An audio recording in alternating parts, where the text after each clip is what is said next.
ఆరాధన క్రమాన్ని ప్రారంభించుకుందాము. తండ్రి యొక్కయు కుమారుని యొక్కయు పరిశుద్ధాత్మ యొక్కయు నామమున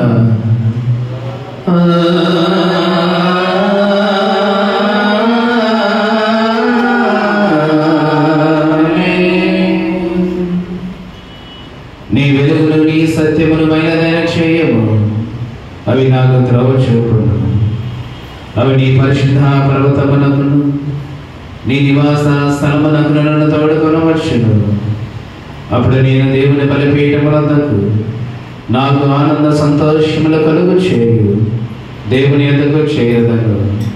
దేవా నా దేవా సితారా వాయించుచు మీకు కృతజ్ఞతాస్తుతులు చెల్లించెదను.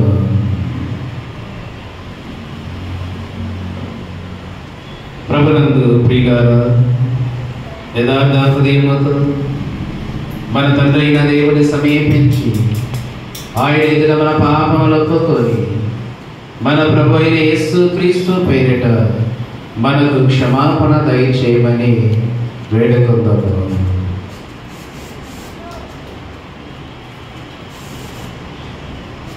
ప్రభువు నామము వలననే మనకు సహాయము కలుగుచున్నది. భూమి ఆకాశములలో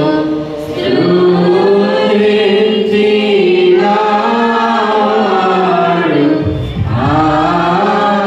ఆయనే. ప్రభువు సన్నిధిని నాయతి క్రమములు నేను ఒప్పుకొనుననుకుంటేనే.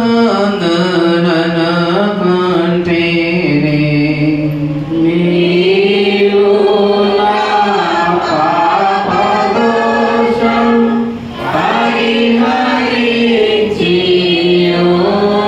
ఉన్నావు.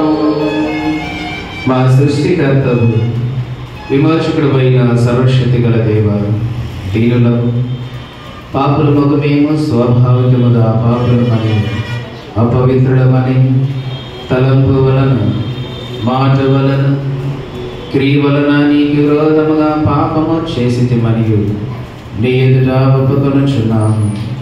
కావున మేము మా ప్రభు యేసుక్రీస్తు నిమిత్తమున నీ కృపను వెదకొచ్చు వేడుకొనొచ్చు మిదిలేని కనికరమగల నీ యొద్దకు ఆశ్రమణకై వచ్చుచున్నాము.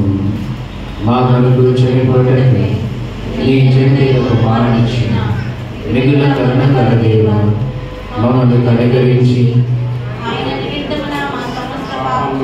క్షమాపణ వేచి మేము నీ కృప చేత నిత్య జీవ పొందినట్లు నిన్ను గూర్చి నీ చిత్తముల గూర్చి సరైన జ్ఞానము నీ వాక్యములకు తగిన విధేయతను మా నీ పరిశుద్ధాత్మలను వృద్ధి పొందింపమని మా ప్రభు అయిన యేసుక్రీస్తు ద్వారా వేడుకొనుచున్నాము. ఆమేన్. మన పరలోకపు తండ్రి యందు సర్వశక్తి గల దేవుడు మనలను కనికరించి మన కొరకు చనిపోటకై తన ఏక కుమారునిచ్చి ఆయన మూలమున మన పాపములన్నిటినీ క్షమించుచున్నాడు. ఆయన నామమున శ్వాసముచ్చు వారికి దేవుని కుమారుడగుటకు అధికారం ఇచ్చుచు వారికి తన పరిశుద్ధాత్మను అనుగ్రహించును. నమ్మి బాప్తిస్మం పొందిన వాడు రక్షింపబడదు.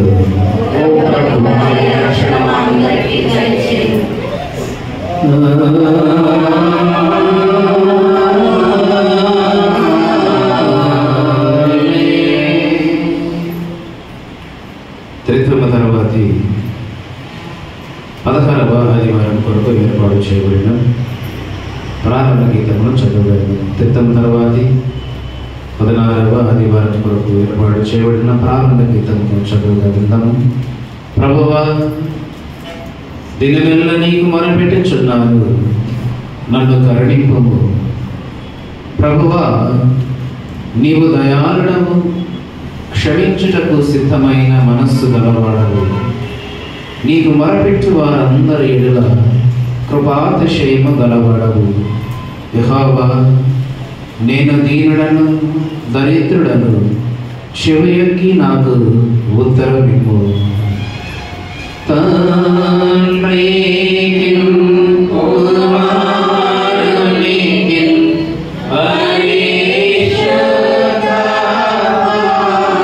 పరిశుద్ధాత్మకును ఆదియను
ఇప్పుడు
మేము ఎడతెగక సత్క్రియలు చేయనట్లు నీ కృప మా ముందు వెలుగులను ఎల్లప్పుడూ ఉంచుమని నీతోనూ పరిశుద్ధాత్మతో సదా ఏక దేవుడవు యుగయుగములు జీవించుచు పరిపాలించుచున్నట్లు నీ కుమారుడు మా ప్రభువునైన యేసు క్రీస్తు ద్వారా వేడుకొనుచున్నాము.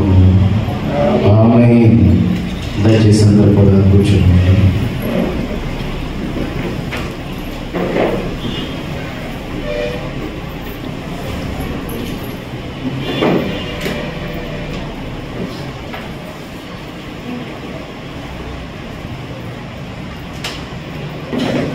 ప్రభునందు ప్రియమైన దేవుని సంగమా ప్రియులారా, క్రితమ తర్వాతి 16వ ఆదివారం వరకు ఏర్పాటు చేయబడిన పరిశుద్ధ గ్రంథము దైవదేవ మహాపురుషులము క్రితమ తర్వాతి 16వ ఆదివారం కొరకు సిద్ధపరచబడిన పాత నిబంధన కాంక్షవాదము యోబు గ్రంథము 5వ అధ్యాయము 17వ వచనం నుండి 26 వచనాలు కలిగి ఉండే మనం చదువుకుంటాం.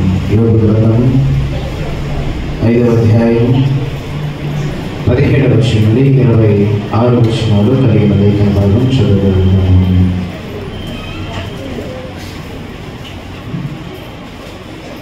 ఆరోగ్య సమయంలోని దేవుని వాక్యాన్ని చదువుకొస్తున్నారు.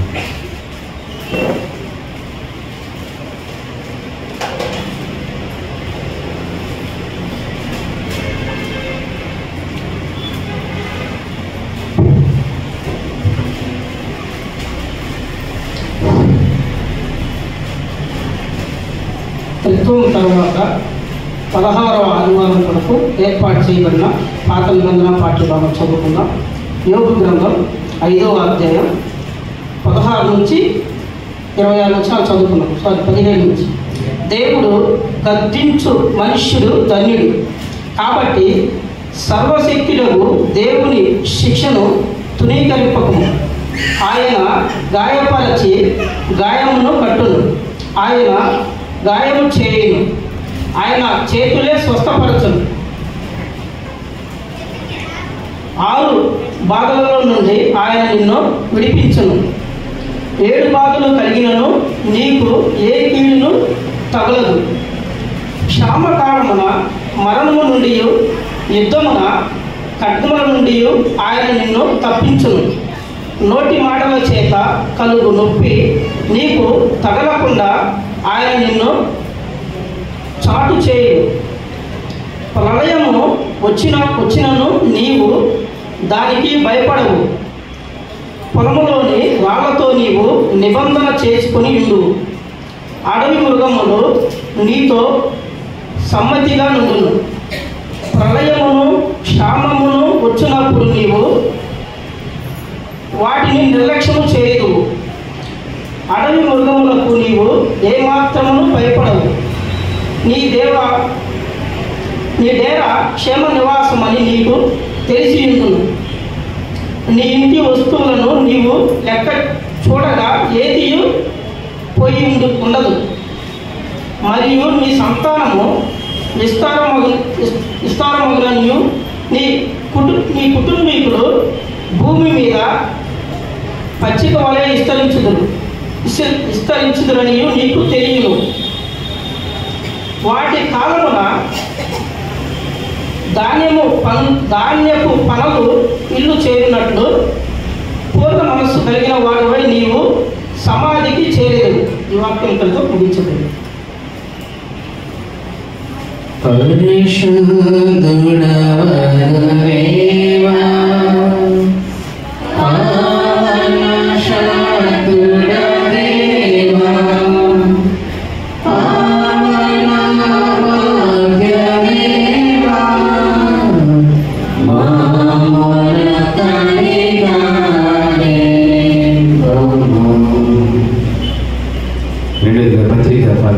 చదువుతాము.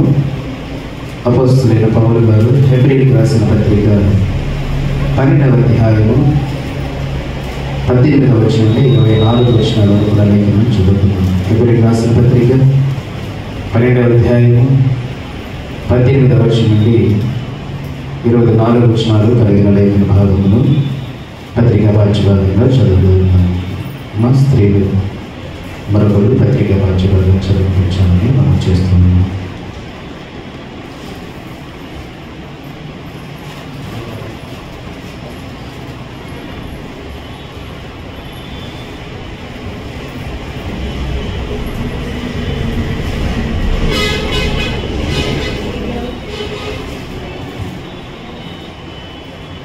ఈ దినం కొరకై ఏర్పాటు చేయబడిన పత్రికా పాఠ్యభాగము హెబ్రీయులకు రాసిన పత్రిక 12వ అధ్యాయము 18 నుంచి 24 వచనంలో చదువుకున్నాను.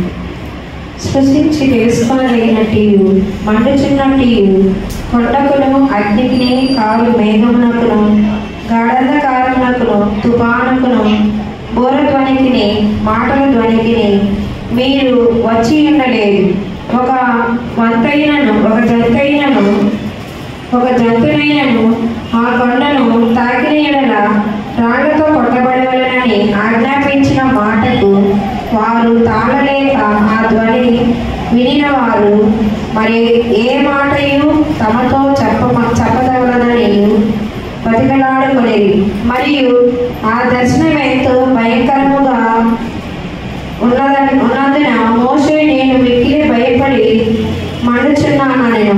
ఇప్పుడైతే సీమోనును కొండకును జీవముగల దేవుని పట్టణమునకును అనగా పరలోకపు యెరూషలేమునకును వేవేల కొలది దేవదూతల యొద్దకును పరలోకమందు రాయబడి ఉన్న శ్రేష్ఠుల సంఘము జనుల వారి మహోత్సవమునకును అందరి న్యాయాధిపతి అయిన దేవుని యొద్దకును సంపూర్ణ సిద్ధి పొందిన నీతిమంతుల ఆత్మల యొద్దకును క్రొత్త నిబంధనకును మధ్య వర్తి అయిన యేసునందుకు హేబేలు కంటే మరి శ్రేష్టమగు పలుకు రక్త ప్రోక్షణకును మీరు వచ్చి ఉన్నారు. ఇంతటితో పత్రిక పాఠ్యభాగం ఎంతపయ్యాను. హల్లెలూయా హల్లెలూయా హల్లెలూయా. సువార్త వాక్యభాగం చదువుకుందాము. పరిశుద్ధుడైన మత్తయి గారు రాసిన సువార్త వాక్యభాగము 11వ అధ్యాయము 25వ వచనం నుండి 30 వచనాలు కలిగిన లేఖన భాగం చదువుతున్నాము. మత్తయి సువార్త 11వ అధ్యాయం 25 నుండి 30 వచనాలు కలిగిన లేఖన భాగమును మరొకరు ప్రేరేపించబడిన వారు చదివించాలని మనం చేస్తున్నాము.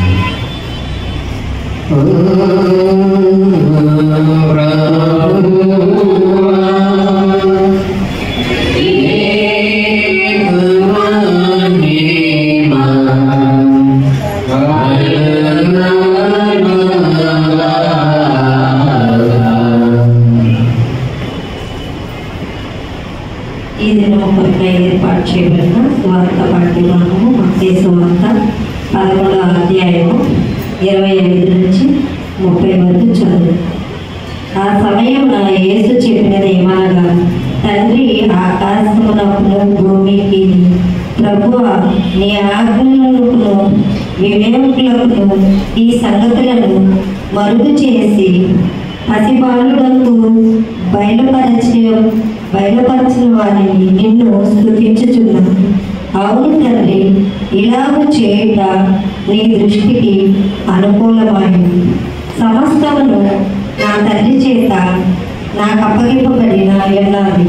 తండ్రి కాక ఎవడును కుమారుని ఎరుగడు, కుమారుడు కాకను కుమారుడు ఎవరిని ఆయనను బయలుపరచ ఉద్దేశించును వాడు గాను మరి ఎవడును తండ్రిని ఎరగడు.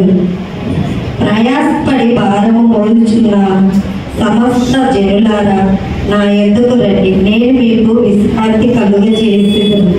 నేను సాత్వికుడను, దీన మనసు గలవాడను గనుక మీ మీద నా కాడి ఎత్తుకొని నా యొద్ద చేర్చుకోండి. అప్పుడు మీ ప్రాణములకు విశ్రాంతి దొరుకును. ఏలయనగా నా కాడి సులువుగాను నా భారము తేలికగాను ఉన్నది. ఇంతటితో స్వార్థ వాక్య భాగము.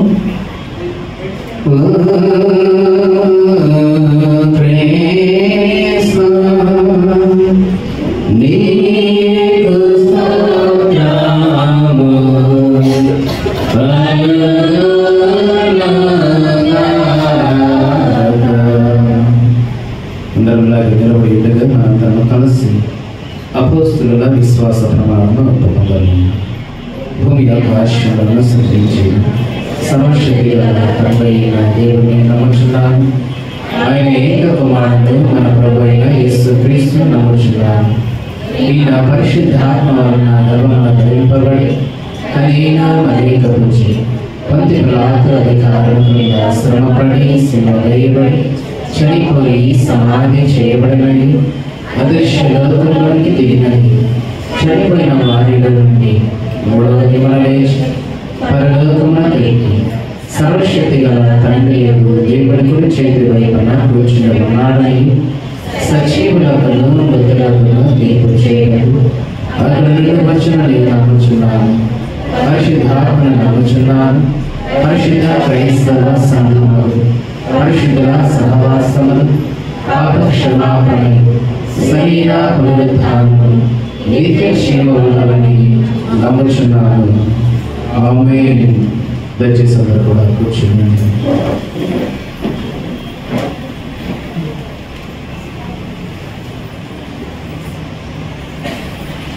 ప్రభునందు ప్రియమైన దేవుని సంగమ ప్రియులారా, క్రితం తర్వాతి 16వ ఆదివారం కొరకు చదువుకున్నటువంటి పాఠ్యభాగం నుండి కొద్ది నిమిషాలు మనమందరం కూడా దైవ సందేశాన్ని పరిశీలన చేయబోయే ముందుగా సమయంలో మరొక ప్రత్యేకమైన కీర్తనతో దేవుని నామాన్ని మహిమపరచుకొని తదుపరి దైవ వాక్యాన్ని ధ్యానించుకుందాము. సమయంలో ప్రత్యేకమైన ప్రార్థన కీర్తన పాడి వినిపించడానికి మన మధ్యలోని డాక్టర్ ప్రసాద్ గారు ఉన్నారు. సమయాన్ని ప్రేమిస్తూ వారిని ఆహ్వానిస్తూ సమయాన్ని వారికి అప్పగించుకుంటూ ఉన్నారు.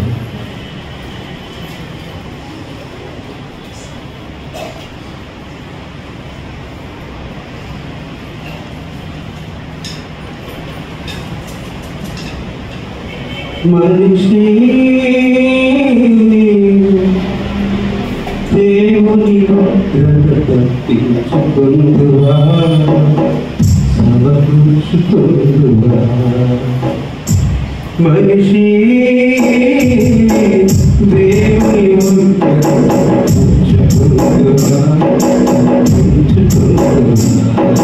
మార్పు లేని మానవా,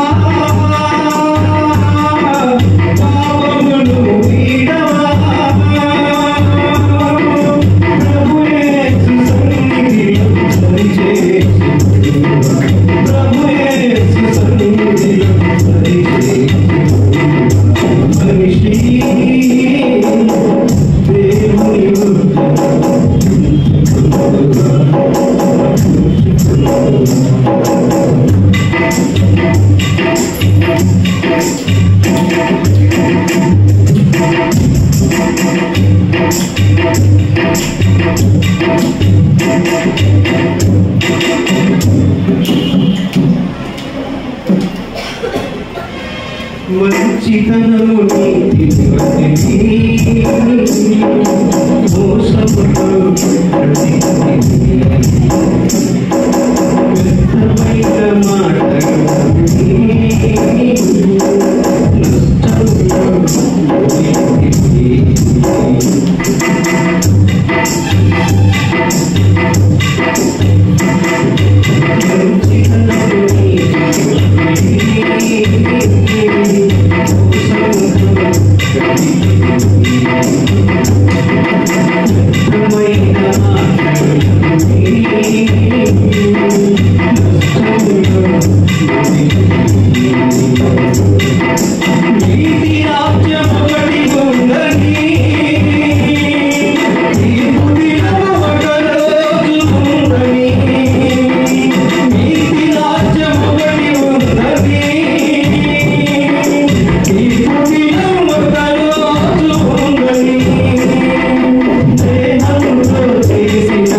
చక్కగా మంచి కీర్తన పాడి వినిపించినటువంటి రామప్రసాద్ గారికి వందనాలు చెల్లిస్తూ ఉన్నాను. వచ్చే సందర్భంలో ఒకసారి నిలబడండి. తండ్రి కుమార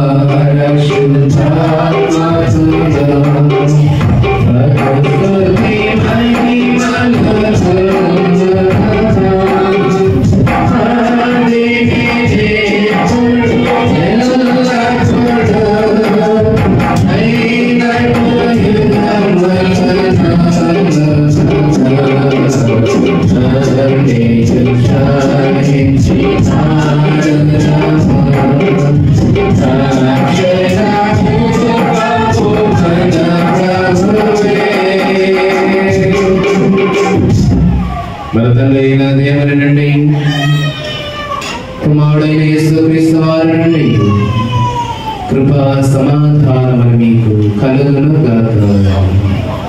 ఆమేన్. దయచేసి అందరూ కూడా కూర్చోండి.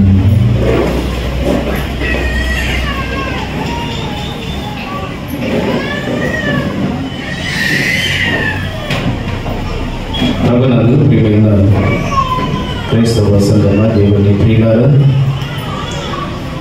ముందుగా మీ అందరికీ కూడా మన ప్రభువు రక్షకుడైన యేసుక్రీస్తు వారి ప్రశస్త నామములో శుభాలు వందనాలు తెలియజేస్తూ ఉన్నాను. ప్రియులారా, దేవుని యొక్క మహాకృపను బట్టి మరొకసారి దేవుడు మనం ప్రేమించాడు. దాదాపుగా మీ అందరికీ కూడా తెలిసిన విషయమే. పైన ఆదివారం మనకి సర్వీస్ అయిపోయింది. ఇంకా ఈవినింగ్ 4కి జ్వరం స్టార్ట్ అయింది కదా. అప్పటి నుంచి కూడా ఈ వారం అంతా కూడా ఫీవర్తో చాలా బాధపడ్డాను. టైఫాయిడ్ టెస్ట్ చేయించుకుంటూ తెలిసింది. వారం అంతా మెడిసిన్ వాడుతూ ఇంజక్షన్ వాడుతూ చాలా నీరసంగా బలహీనంగా ఉన్నటువంటి పరిస్థితి. బుధవారం శుక్రవారం ప్రార్థన కూడా రాలేనటువంటి పరిస్థితి. పెద్దలే ఆన్లైన్ ప్రేయర్ కానివ్వండి, అలాగే ఉపవాస ప్రార్థన కానివ్వండి, పెద్దలు చక్కగా డెలిగేట్ గారు, వీళ్ళందరూ కూడా పెద్దలందరూ కూడా దగ్గర ఉండి కార్యక్రమాలు జరిపించారు. మీ అందరి ప్రార్థన వలన దేవుని యొక్క మహాకృపను బట్టి మళ్ళీ ఈ వారం ఎలా ఉంటుందో పరిస్థితి అనుకొని ఆందోళనలో ఉన్నప్పుడు దేవుడు క్షేమాన్ని ఇచ్చాడు. కొంతవరకు మంచి ఆరోగ్యాన్ని సమకూర్చాడు. ఇంకా పరిపూర్ణమైనటువంటి స్వస్థత అనేది ఇంకా కంప్లీట్గా పూర్తి అవ్వలేదు. కానీ అని ఆదివారం మరి దేవాలయంలో ఉండాలి అని చెప్పేసి దేవుని సహవాసంలో ఎలాగైనా గడపాలని చెప్పేసి మరి ప్రార్థన ద్వారా దేవుడు నాతో మాట్లాడినప్పుడు నేను ఈ రోజున మీతో కలిసి ఈ సహవాసం, ఈ ప్రార్థన సహవాసంలో ఉండటం అనేది సంతోషంగా దేవుడు నాకు ఇచ్చినటువంటి ధన్యతగా భావిస్తూ ఉన్నాను. మరి నా మిత్తమై మా కుటుంబం గురించి మీరందరూ కూడా సంఘ పెద్దలుగా, విశ్వాసులుగా, సేవ సమాజం వారుగా, అలాగే చివరికి సండే స్కూల్ బిడ్డలు, CCM టీం వారు కూడా అందరూ ఎంతగానో ప్రయాసంతో ప్రార్థించారు. ఈ ప్రార్థన బట్టి ఫలితాన్ని బట్టి దేవుడు నాకు మంచి ఆరోగ్యం ఇచ్చినట్టు అందరికీ కూడా మరొకసారి మన ప్రభువు రక్షకుడైన క్రీస్తు యేసు వారి పేట శుభాలు వందనాలు తెలియజేస్తూ ఉన్నాను. ప్రియులందరూ మంచిది చక్కగా అయిపోయారు కూడా మరి పాటల ద్వారా, ఆరాధన ద్వారా దేవుని యొక్క నామాన్ని కనపరచడం. కొద్ది నిమిషాలు దైవ సందేశాన్ని మనం ధ్యానించుకుంటాము. చదవబడినటువంటి పాఠ్యభాగం నుండి కొన్ని మాటలు మనం ఆలోచన చేయలేము. పాత నిబంధన పత్రిక సువార్త 3 పాఠ్యభాగాల నుండి చదువుకున్నటువంటి ఈ 3 పాఠ్యాంశాల నుండి ఒక ప్రాముఖ్యమైన అంశాలు మనం జ్ఞాపకం చేసుకున్నాము. ఈరోజు మన అంశం ఏంటంటే గొప్ప విశ్రాంతి. ఏంటంటే గొప్ప విశ్రాంతి. చిన్న ప్రార్థన చేసుకున్నాం. తలలో వచ్చాను. మమ్మల్ని మికిలిగా ప్రేమించిన మా ప్రియ పరలోకముందన్న మా కన్న తండ్రి, మీ పరిశుద్ధ పాదాలకు నగినటువంటి వందనములు స్తుతులు స్తోత్రం చెల్లించుకుంటూ ఉన్నాం.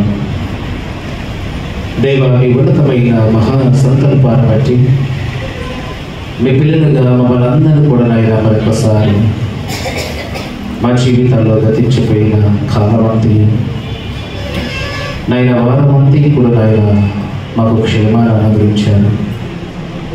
ఎన్నో అపాయకరమైన పరిస్థితుల నుండి, అనారోగ్య సమస్యలను ఆయన సంరక్షించారు. క్షేమాన్ని మీరు అనుగ్రహించారు తండ్రి.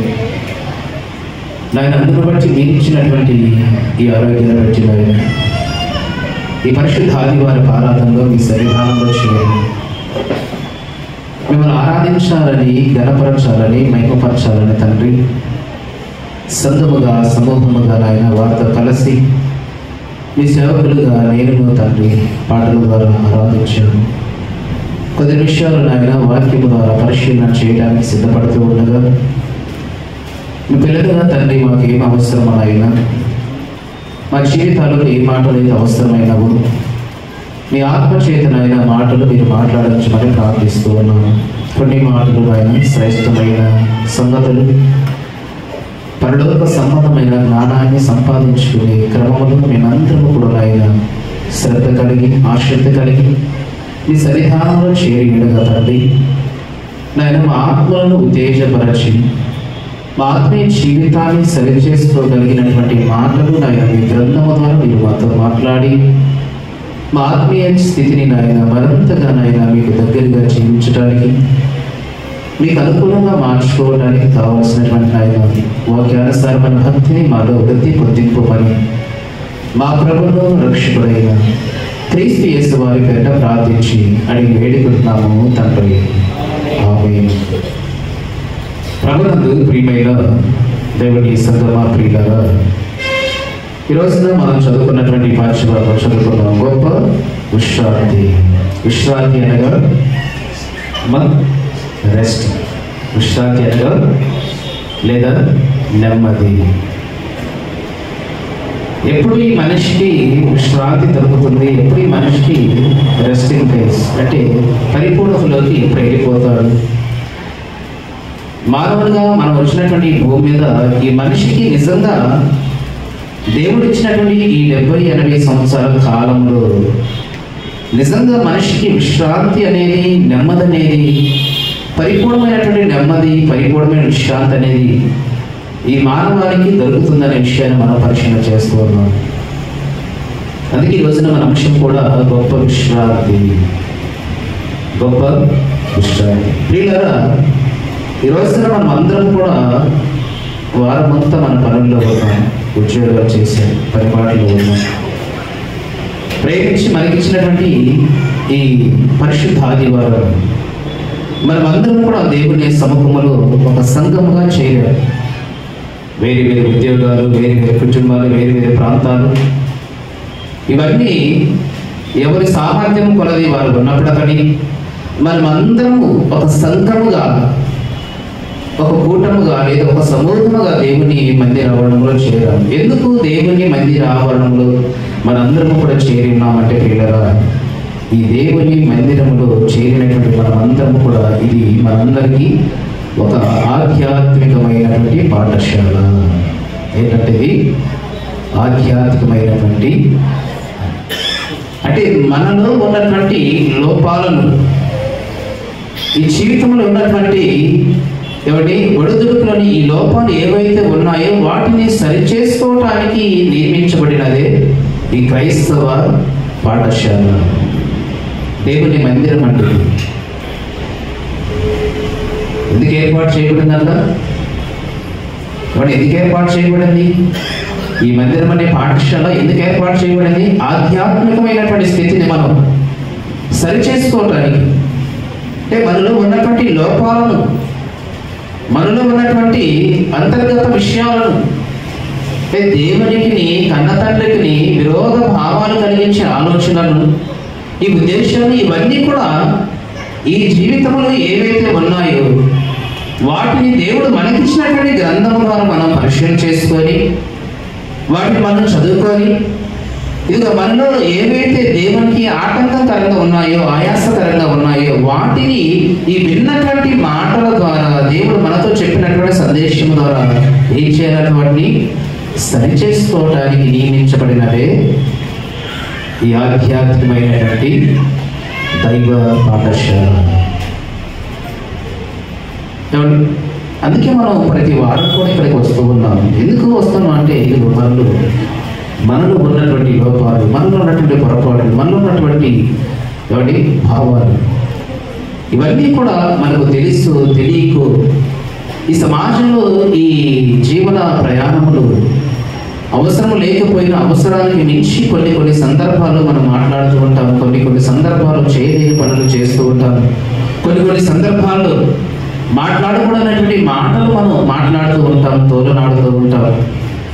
అవి ఎలా వచ్చాయి, ఎలా మాట్లాడడం అనేది ఉన్నటువంటి ఆ సిచ్యువేషన్ బట్టి, ఆ పరిస్థితి బట్టి నీకు అర్థమైనా కాకపోయినప్పటికీ తర్వాత నువ్వు వాటిని పరిశీలన చేసుకొని, నేను దేవుని కుమారుడుగా, దేవుని కుమార్తెగా, ఒక క్రైస్తవుడిగా క్రీస్తుని కలిగి ఉన్నాను కదా, మరి నా జీవితం ఈ మాటలేంటి, ఈ పరిస్థితులేంటి, ఈ విధి విధానాలేంటి, ఇవి నాలో ఉండకూడదు కదా, ఏదో అనవసరంగా మాట్లాడాను, ఆవిష్యంతో మాట్లాడని చెప్పేసి వాటిని నీవు పరిశీలన చేసుకొని దేవుని మందిరంలో నువ్వు చేరిన తర్వాత వాటిని ఏం చేయాలంటే నీవు దేవుని వాక్యం ద్వారా సరి చేసుకోవాలి.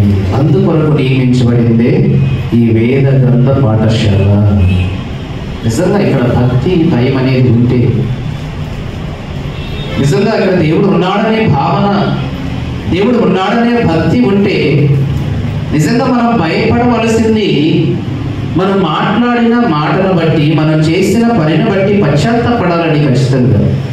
ప్రత్యక్షంగా దేవుడు మనకు కనిపించకపోయినప్పటికీ పరోక్షంగా తన వాక్యం ద్వారా మనకు చదివిస్తూ ఉన్నాడు.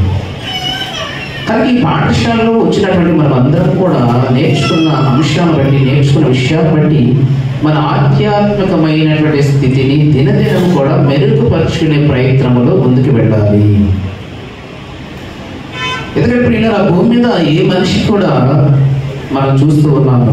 అక్కడ మత్తయి సువార్తలో దేవుడు సెలవిచ్చినటువంటి మాట ఏంటంటే, దేవుని సంగతులు బాలురకను చదవడం ఒకసారి అన్నమాట. మత్తయి సువార్త 11వ అధ్యాయము.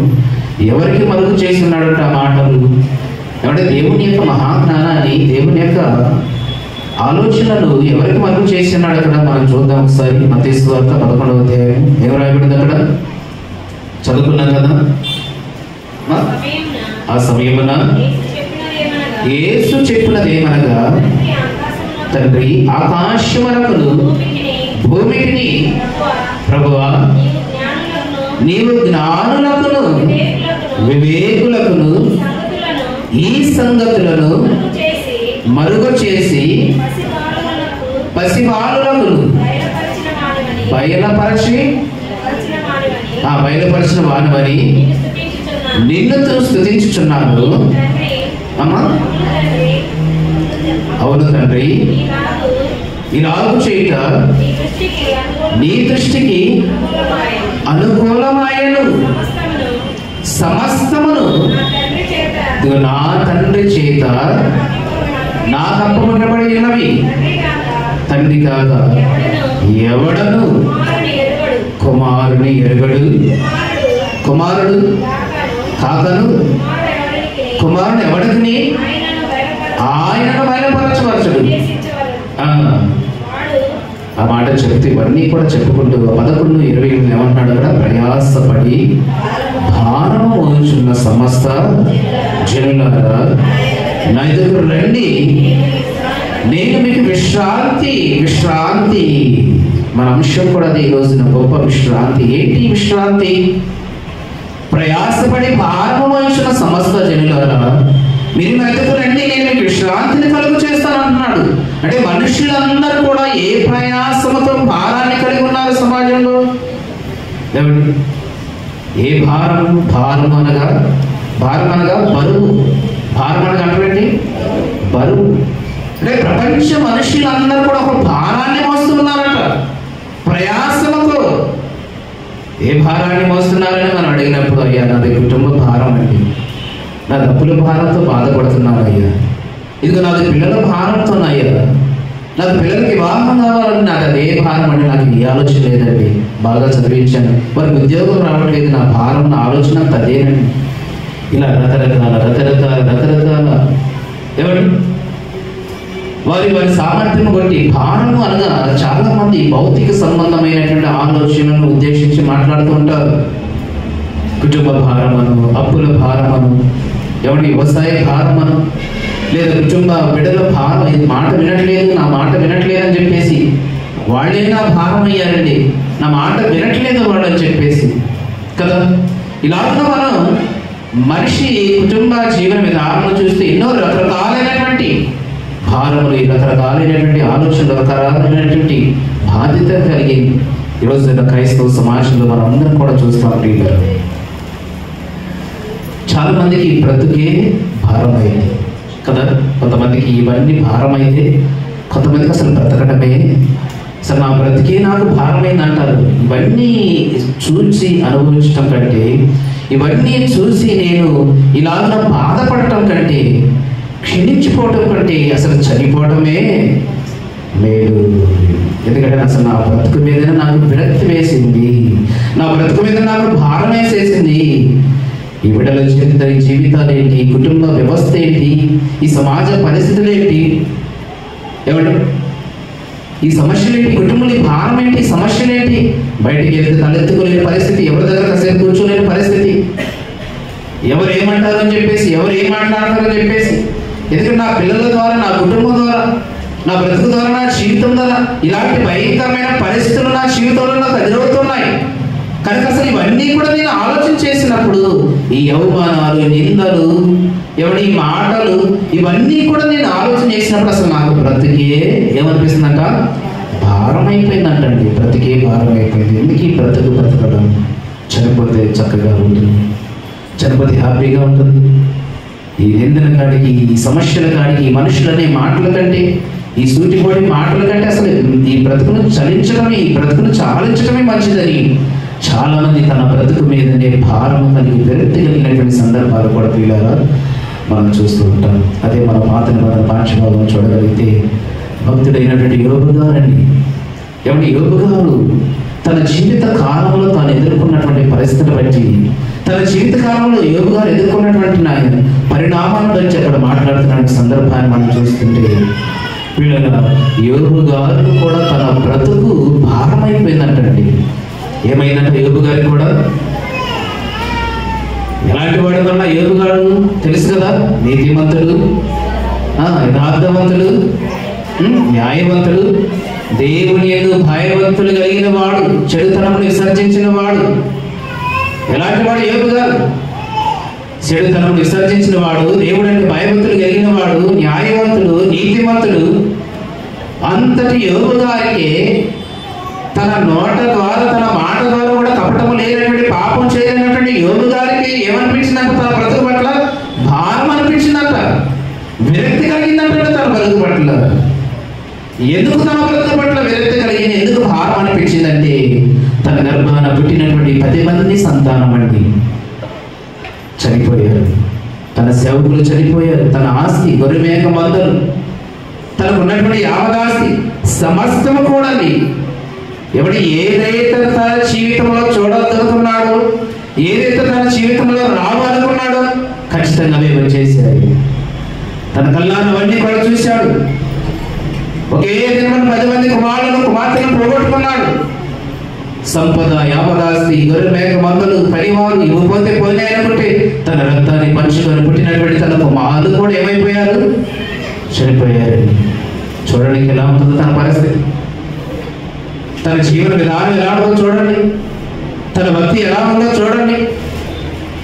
ఇంతటి న్యాయం కలిగి యథార్థవంతుడుగా, నీతిమంతుడుగా, దేవుని యందు భక్తిని విడనాడనటువంటి, భయభక్తులు కలిగినటువంటి వాడికి ఉన్నటువంటి యోబు జీవితంలో ఇంతటి భయంకరమైన పరిస్థితులు ఎదురైనప్పుడు, ఇంతటి భయంకరమైన పరిస్థితులు తనలోకి వచ్చినప్పుడు, తన జీవితం పైన, తన బ్రతుకు పైన తనకి ఏమైపోయిందంట?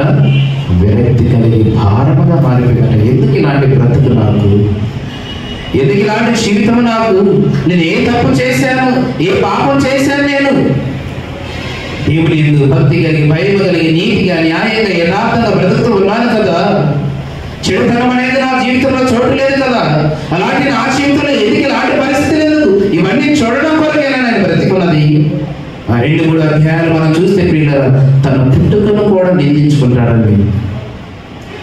ఇలాంటి పుట్టుక నాకు రాకుండా బాగుండు, ఇలాంటి జన్మ నాకు రాకుండా బాగుండు, ఇవన్నీ చూడడానికి నేను పుట్టింది ఈ లోకంలో. యోబు గారు తన పుట్టుకను కూడా నిందించుకొని శపించుకున్నటువంటి సందర్భాన్ని ప్రియులారా మనం చూస్తామండి.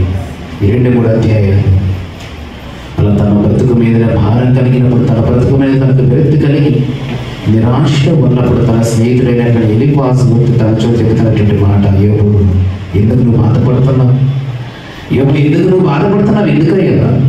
నువ్వు ఎంత నీతిమంతుడు నీకు తెలియదా? నువ్వు ఎంత యథార్థవంతుడు నీకు తెలియదా? చెడుతనం అనేది నీకు అసహ్యం కదా, నీకు చోటు లేదు కదా. దేవుడే స్టేట్మెంట్ ఇచ్చాడు కదా, ఊజు దేశమందు యోబు వంటి గొప్ప భక్తిపరుడు, నీతిమంతుడు, న్యాయవంతుడు, యథార్థవంతుడు, దేవుడు ఎందుకు భయభక్తులు కలిగిన వాడు. దేవుడే స్టేట్మెంట్ ఇచ్చాడు కదా నీ గురించి. నువ్వెందుకు ఇంత బాధపడతావు? నువ్వెందుకు ఇంత బాధపడతావు? నీ జీవితంలో ఈ విషయాలు జరగగానే, నీ జీవితంలో ఈ సమస్యలు రాగానే నువ్వెందుకు ఇలా బాధపడుతున్నావు అని ఆయన ఓదారుస్తూ, ఆయన హెచ్చరిస్తూ, ఆయన దగ్గరికి వెళ్ళి తన ఫ్రెండ్, తన స్నేహితుడిని వెళ్ళిపోతూ యోబు దగ్గరికి వెళ్ళి చెబుతున్నటువంటి మాట ఏమంటున్నాడు? దేవుడు గద్దించు మనుష్యుడు ఎవరంటారు? ధన్యుడు కదా. తెలియదా యోబు నీకు? ఎంతమందిని నువ్వు జ్ఞానం నేర్పావు, ఎంతమందిని ఓదార్చావు, ఎంతమందిని బలపరిచావు. నీ జీవితంలో ఈ సమస్య రాగానే నువ్వెందుకు ఇలా కృంగిపోతున్నావు? నిన్ను నువ్వు ఎందుకు ఇలా నిందించుకుంటున్నావు? నిన్ను నువ్వు ఎందుకు ఇలా బాధపడుతున్నావు? తెలియదా యోబు? దేవుడు ఎవరినైనా అన్యాయంగా గద్దిస్తాడా? దేవుడు ఎవరినైనా అన్యాయంగా శిక్ష విధిస్తాడా? ఎవడి దేవుని శిక్ష విధించాడంటే అది మనుషులను క్రమశిక్షణలో పెట్టడానికి తప్ప, ఏమండి దేవుని శిక్ష మళ్ళీ ఎక్కడ నడిపిస్తుంది? క్రమశిక్షణలోకి నడిపిస్తుంది. దేవుడు ఎవరిని శిక్షించినా, ఎవరిని బాధ పెట్టినా, ఎవరిని గద్దించినా దాని వెనుక మహా ప్రణాళిక ఉంటుందండి. ఎవరికి కూడా మనం బాధపడకూడదు. ఎందుకు నా జీవితంలో ఇలాంటి సమస్యలు, ఎందుకు నా జీవితంలో ఇలాంటి చోటం, ఎందుకు నా జీవితంలో ఇలాంటి పరిస్థితులు? అంతటి గొప్పవాడైనటువంటి యోబు జీవితంలోని భయంకరమైన పరిస్థితులు సంభవించినప్పుడు తన స్నేహితుడు వెళ్ళి ఓదారుస్తున్నాడు, ధైర్యపరుస్తున్నాడు. యోబు, నువ్వు ఎంత గొప్పవాడిని తెలియదా? అనేక మందిని బలపరిచావు కదా, అనేక మందికి ధైర్యం ఇచ్చావు కదా, అనేక మంది నిలబెట్టావు కదా. ఈ రోజు ఏంటి నీ జీవితంలో ఈ రాగానే ఏంటి మీద బలహీనమైపోతున్నావేంటి, కృంగిపోతున్నావేంటి, నీరసించిపోతున్నావేంటి? అయినా దేవుడు నిన్ను గద్దించాడంటే నా గద్దింపు వెనక, ఏమండి ఆ గద్దింపు వెనక ఆ ప్రణాళిక ఉంటుందన్న విషయం తెలియదా అని చెబుతూ దేవుడు గద్దించు మనుష్యుడు ఏమన్నాడు? ధన్యుడు. చదవండి ఆ మాట ఒకసారి. యోబు గ్రంథము 5వ అధ్యాయం 17వ వచనం. దేవుడు గద్దించు మనుష్యుడు ధన్యుడు. కాబట్టి సర్వశక్తులకు దేవుడు, సర్వశక్తులకు దేవుడి శిక్షను తృణీకరించకు. నిన్ను గద్దిస్తున్నాడంటే, నిన్ను శిక్షిస్తున్నాడంటే నిన్ను క్రమశిక్షణలో పెట్టడానికి దేవుడు నిన్ను శిక్షిస్తున్నాడంటే నాశనం చేయడానికి కాదు, నిన్ను అంతమందించడానికి కాదు, క్రమశిక్షణకు నడిపించడానికి. స్టూడెంట్స్ని, పిల్లలు ఎందుకండి వాడి పిల్లల్ని టీచర్స్ ఎందుకు వాడిని శిక్ష విధిస్తారు, ఎందుకు వాడిని భయపెడుతుంటారు, ఎందుకు వాడిని గద్దిస్తుంటారు, బెత్తంతో వాడిని ఎందుకు హెచ్చరిస్తారు? చదువు ఇది మానేసి వెళ్ళిపోవాలన్నా, చదువు పట్ల ఆసక్తి లేకుండా వెళ్ళిపోవాలన్నా కాదు కదా. వారు ఒక మనిషి భవిష్యత్తు జ్ఞానం రావాలి. ఎవరి ఈ గద్దింపు ద్వారా, ఈ బెత్తము ద్వారా వారు ఒక పరిపూర్ణతలోకి రావాలి, ఒక మంచి జ్ఞానంలోకి నడవాలి. వారు అలా కాదని మనం వదిలేసామనుకోండి, ఎవరి వారు దారి తప్పిపోయే అవకాశం ఉంటుంది, మార్గాన్ని తప్పిపోయే అవకాశం ఉంటుంది. అందుకే దేవుడు కూడా కొన్ని సందర్భాల్లో తన పిల్లలుగా మనలను గద్దిస్తూ ఉంటాడు. దేవుడు గద్దించు మనుష్యుడు ధన్యుడు.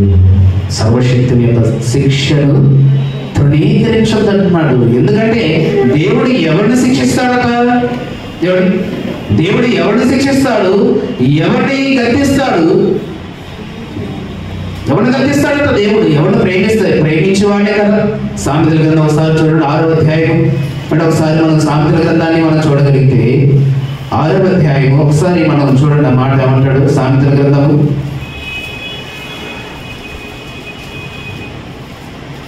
సామెతల గ్రంథము 3 సామెతల గ్రంథము 3వ అధ్యాయము 11-12 వచనాలు మనం చూద్దాం. సామెతల గ్రంథము 3వ అధ్యాయము 11-12 వచనాలు మనం చూడగలిగితే, నా కుమారుడా యెహోవా శిక్షను తృణీకరింపవద్దు, ఆయన గద్దింపునకు విసుగవద్దు. తండ్రి ఇదిగో తండ్రి తనకిష్టుడైన కుమారుని గద్దించు రీతిగా యెహోవా కూడా ఎవరిని గద్దిస్తారంట? తను ప్రేమించు వారిని. తండ్రి తనకి ఇష్టమైన కుమారుడు గద్దించిన రీతిగా యెహోవా కూడా తను ప్రేమించు వారిని హెచ్చరిస్తాడు, వాడిని శిక్షిస్తాడు. వాడిని గది ఎందుకంటే ఆ శిక్ష నిన్ను క్రమశిక్షణలోకి నడిపిస్తుంది. దేవుడి యొక్క శిక్ష ఎక్కడికి నడిపిస్తున్నారు? మనల్ని క్రమశిక్షణలోకి నడిపిస్తుందండి. బాగా ప్రేమించేవాడు కదా, నీతిమంతుడు అన్నాడు కదా, యథార్థవంతులను ఒప్పుకున్నాడు కదా, దేవుని యొక్క భయభక్తులు కలిగిన వాడని ఒప్పుకున్నాడు కదా దేవుడే. చెడు కర్మలకు అసహించుకునే వాడని ఒప్పుకున్నాడు కదా దేవుడు. యోగు కానీ మరి అలాంటి కానీ యోగు గారి ఇలాంటి పరిస్థితులు రావటం ఏంటి? ఏమండి, అలాంటి యోగు గారి జీవితంలో ఇలాంటి పరిస్థితులు రావటం ఏంటి? ఇలాంటి పరిస్థితులు రావటం ఏంటి? పరిపూర్ణతలో కానీ దేవుడు ఇంకా ఏం చేయాలనుకున్నాడు? పరిపూర్ణతలోకి, స్వచ్ఛమైనటువంటి నిర్మలమైన కల్మషం లేనటువంటి విశ్రాంతిలోకి యోగు గారిని నడిపించాలని ఆశ కలిగినాడు. అందుకే తన జీవితంలో ఇవన్నీ కూడా ఎన్ని కోల్పోయినప్పటికీ తన ఫ్రెండ్ ద్వారా, స్నేహితుడి ద్వారా బలపరుస్తున్నాడు, ధైర్యం ఇస్తున్నాడు. ఎందుకు యోగు బాధపడతాడు? దేవుడు ఎవరిని గద్దిస్తాడు? దేవుడు తను ప్రేమించే వాడినే కదా, తను ఇష్టపడిన వాడినే కదా, ఇంకా నిన్ను పరిపూర్ణంగా నడిపించాలని కదా. ఏమిటి? ఇంకా నీకు పరిపూర్ణమైనటువంటి జ్ఞానాన్ని నేర్పించాలని కదా దేవుడు నీకు ఆ కార్యంలో జరిగిస్తున్నాడు. నువ్వు ఎందుకు బాధపడుతున్నావు? దేవుడు తన తండ్రి తన కుమారుని, ఎవరినైతే ఇష్టమైన కుమారుని గద్దిస్తాడో దేవుడు కూడా తను ప్రేమించు వారినే గద్దిస్తాడు. బైబిల్ బాగా చదవండి, కన్ఫ్యూజ్ చేయొద్దు. దయచేసి మనకు వచ్చిన చెప్పదాన్ని వెంటనే చదవడానికి ప్రయత్నం చేయండి, కన్ఫ్యూజ్ చేయండి, కంప్లీట్ చేయండి, వచ్చినాన్ని కంప్లీట్ చేయండి. అంటే సగం చదివి ఆగితే నాకు అర్థం కావట్లేదు. ఎవరున్నాడు అక్కడ? మరొకసారి చదవండి. సామెతల గ్రంథము 3వ అధ్యాయము 11-12 వచనాలు. నా కుమారుడా, యెహోవా శిక్షను తృణీకరించవద్దు, ఆయన గద్దింపులకు విసుగవద్దు. ఇదిగో తండ్రి తనకిష్టుడైన కుమారుని గద్దించినట్లుగా యెహోవా కూడా తన ప్రేమించే వారిని గద్దించాడు. యోగు గారి జీవితంలో ఎన్నో పరిణామాలు ఆయన ఎదుర్కొన్నాడు. దేవుని ఎప్పటికీ దూషించలేదు, దేవుని ఎప్పటికీ తన మాట ద్వారా తనకి ఆలోచన ఎప్పటికీ కూడా బాధ పెట్టలేదు. కానీ తన జీవితంలో జరిగిన పరిస్థితులు బట్టి తనను తాను నిందించుకున్నాడు, తనను తాను అసహించుకున్నాడు, తనను తాను, తన జీవితాన్ని, తన జన్మరహస్యాన్ని, తన పుట్టుకను వీటన్నిటిని బట్టి తనను తాను నిందించుకున్నాడు తప్ప దేవుని ఏ రోజు కూడా తన మాట ద్వారా కూడా పాపము చేయనటువంటి వ్యక్తిగా యోగు గారు మనం చూస్తాం. అలాంటి పరిస్థితులు ఎందుకు ఈ గద్దింపు అంటే ఇంకా నిన్ను పరిపూర్ణతలకు దేవుడు నడిపించాలి. ఈ గద్దింపు నువ్వు విసుకున్నావు అనుకో, దేవుని మహావిశ్రాంతిని కోల్పోతావు. దేవుడు ఉన్నటువంటి ఆ వ్యవహారానికి నువ్వు వెళ్ళాలంటే దేవుడు కొన్ని సందర్భాల వాక్యం ద్వారా నిన్ను హెచ్చరిస్తూ ఉంటాడు, దైవశేఖం ద్వారా నిన్ను ప్రశ్నిస్తూ ఉంటాడు. నీ జీవితంలో, నీ జీవన ప్రయాణంలో ఉన్నటువంటి పొరపాలను బట్టి, బడుదొడుకులను బట్టి, నీ వెళుతున్నటువంటి మార్గం ఒకనప్పుడు నీకు సరైనది కనిపించినప్పటికీ, నువ్వున్న పరిస్థితిని బట్టి నీ మార్గం నీకు సరైనది కనిపించవచ్చు, నీ ఆలోచన సరైనది కనిపించవచ్చు, నీవు తీసుకున్న నిర్ణయానికి సరైనది కనిపించవచ్చు. కానీ తుదకు అవి మరణానికి దారి తీస్తాయి.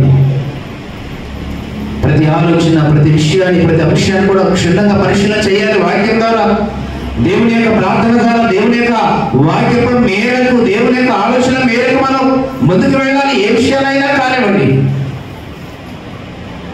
అలా నువ్వు పరిశీలన చేసుకుని ముందుకు వెళ్ళినప్పుడు నీ జీవితంలో ఎదురయ్యే ప్రతిదీ కూడా నువ్వు జయించగలిగి ఎప్పటికీ నెమ్మది లేనటువంటి స్థలంలోకి కాక మంచి విశ్రాంతిలోకి నువ్వు వెళ్ళగలిగే అవకాశం ఉంటుంది. దేవుడు అలా నడిపించడానికి అనేక సందర్భాల్లో దేవుడు ఏం చేస్తుంటాడు? మనల్ని కొన్ని కార్యాల ద్వారా, కొన్ని సందర్భాల ద్వారా ఏం చేస్తుంటాడు? మనల్ని హెచ్చరిక వార్నింగ్ చూస్తుంటాడు, గద్దిస్తూ ఉంటాడు. ఇది దేవుని యొక్క గద్దింపుగా, దేవుని యొక్క ఆలోచన మనం తృణీకరించగా స్వీకరించాలి.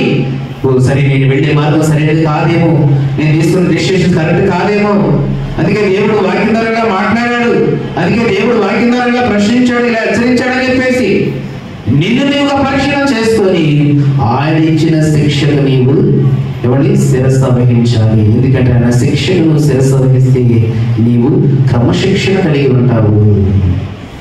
ఏం చేస్తావు? క్రమశిక్షణ కలిగి ఉంటావు. అందుకే దేవుడు యోబు గారు ఈ మాటలు చెబుతున్నాడు. ఎందుకంటే వీళ్ళ దావీదు, ఎందుకంటే దేవుడు ఎవరిని ప్రేమిస్తే ఎవరిని శిక్షిస్తాడట, ఎవరిని గద్దిస్తాడు? తన ప్రేమించే వారిని.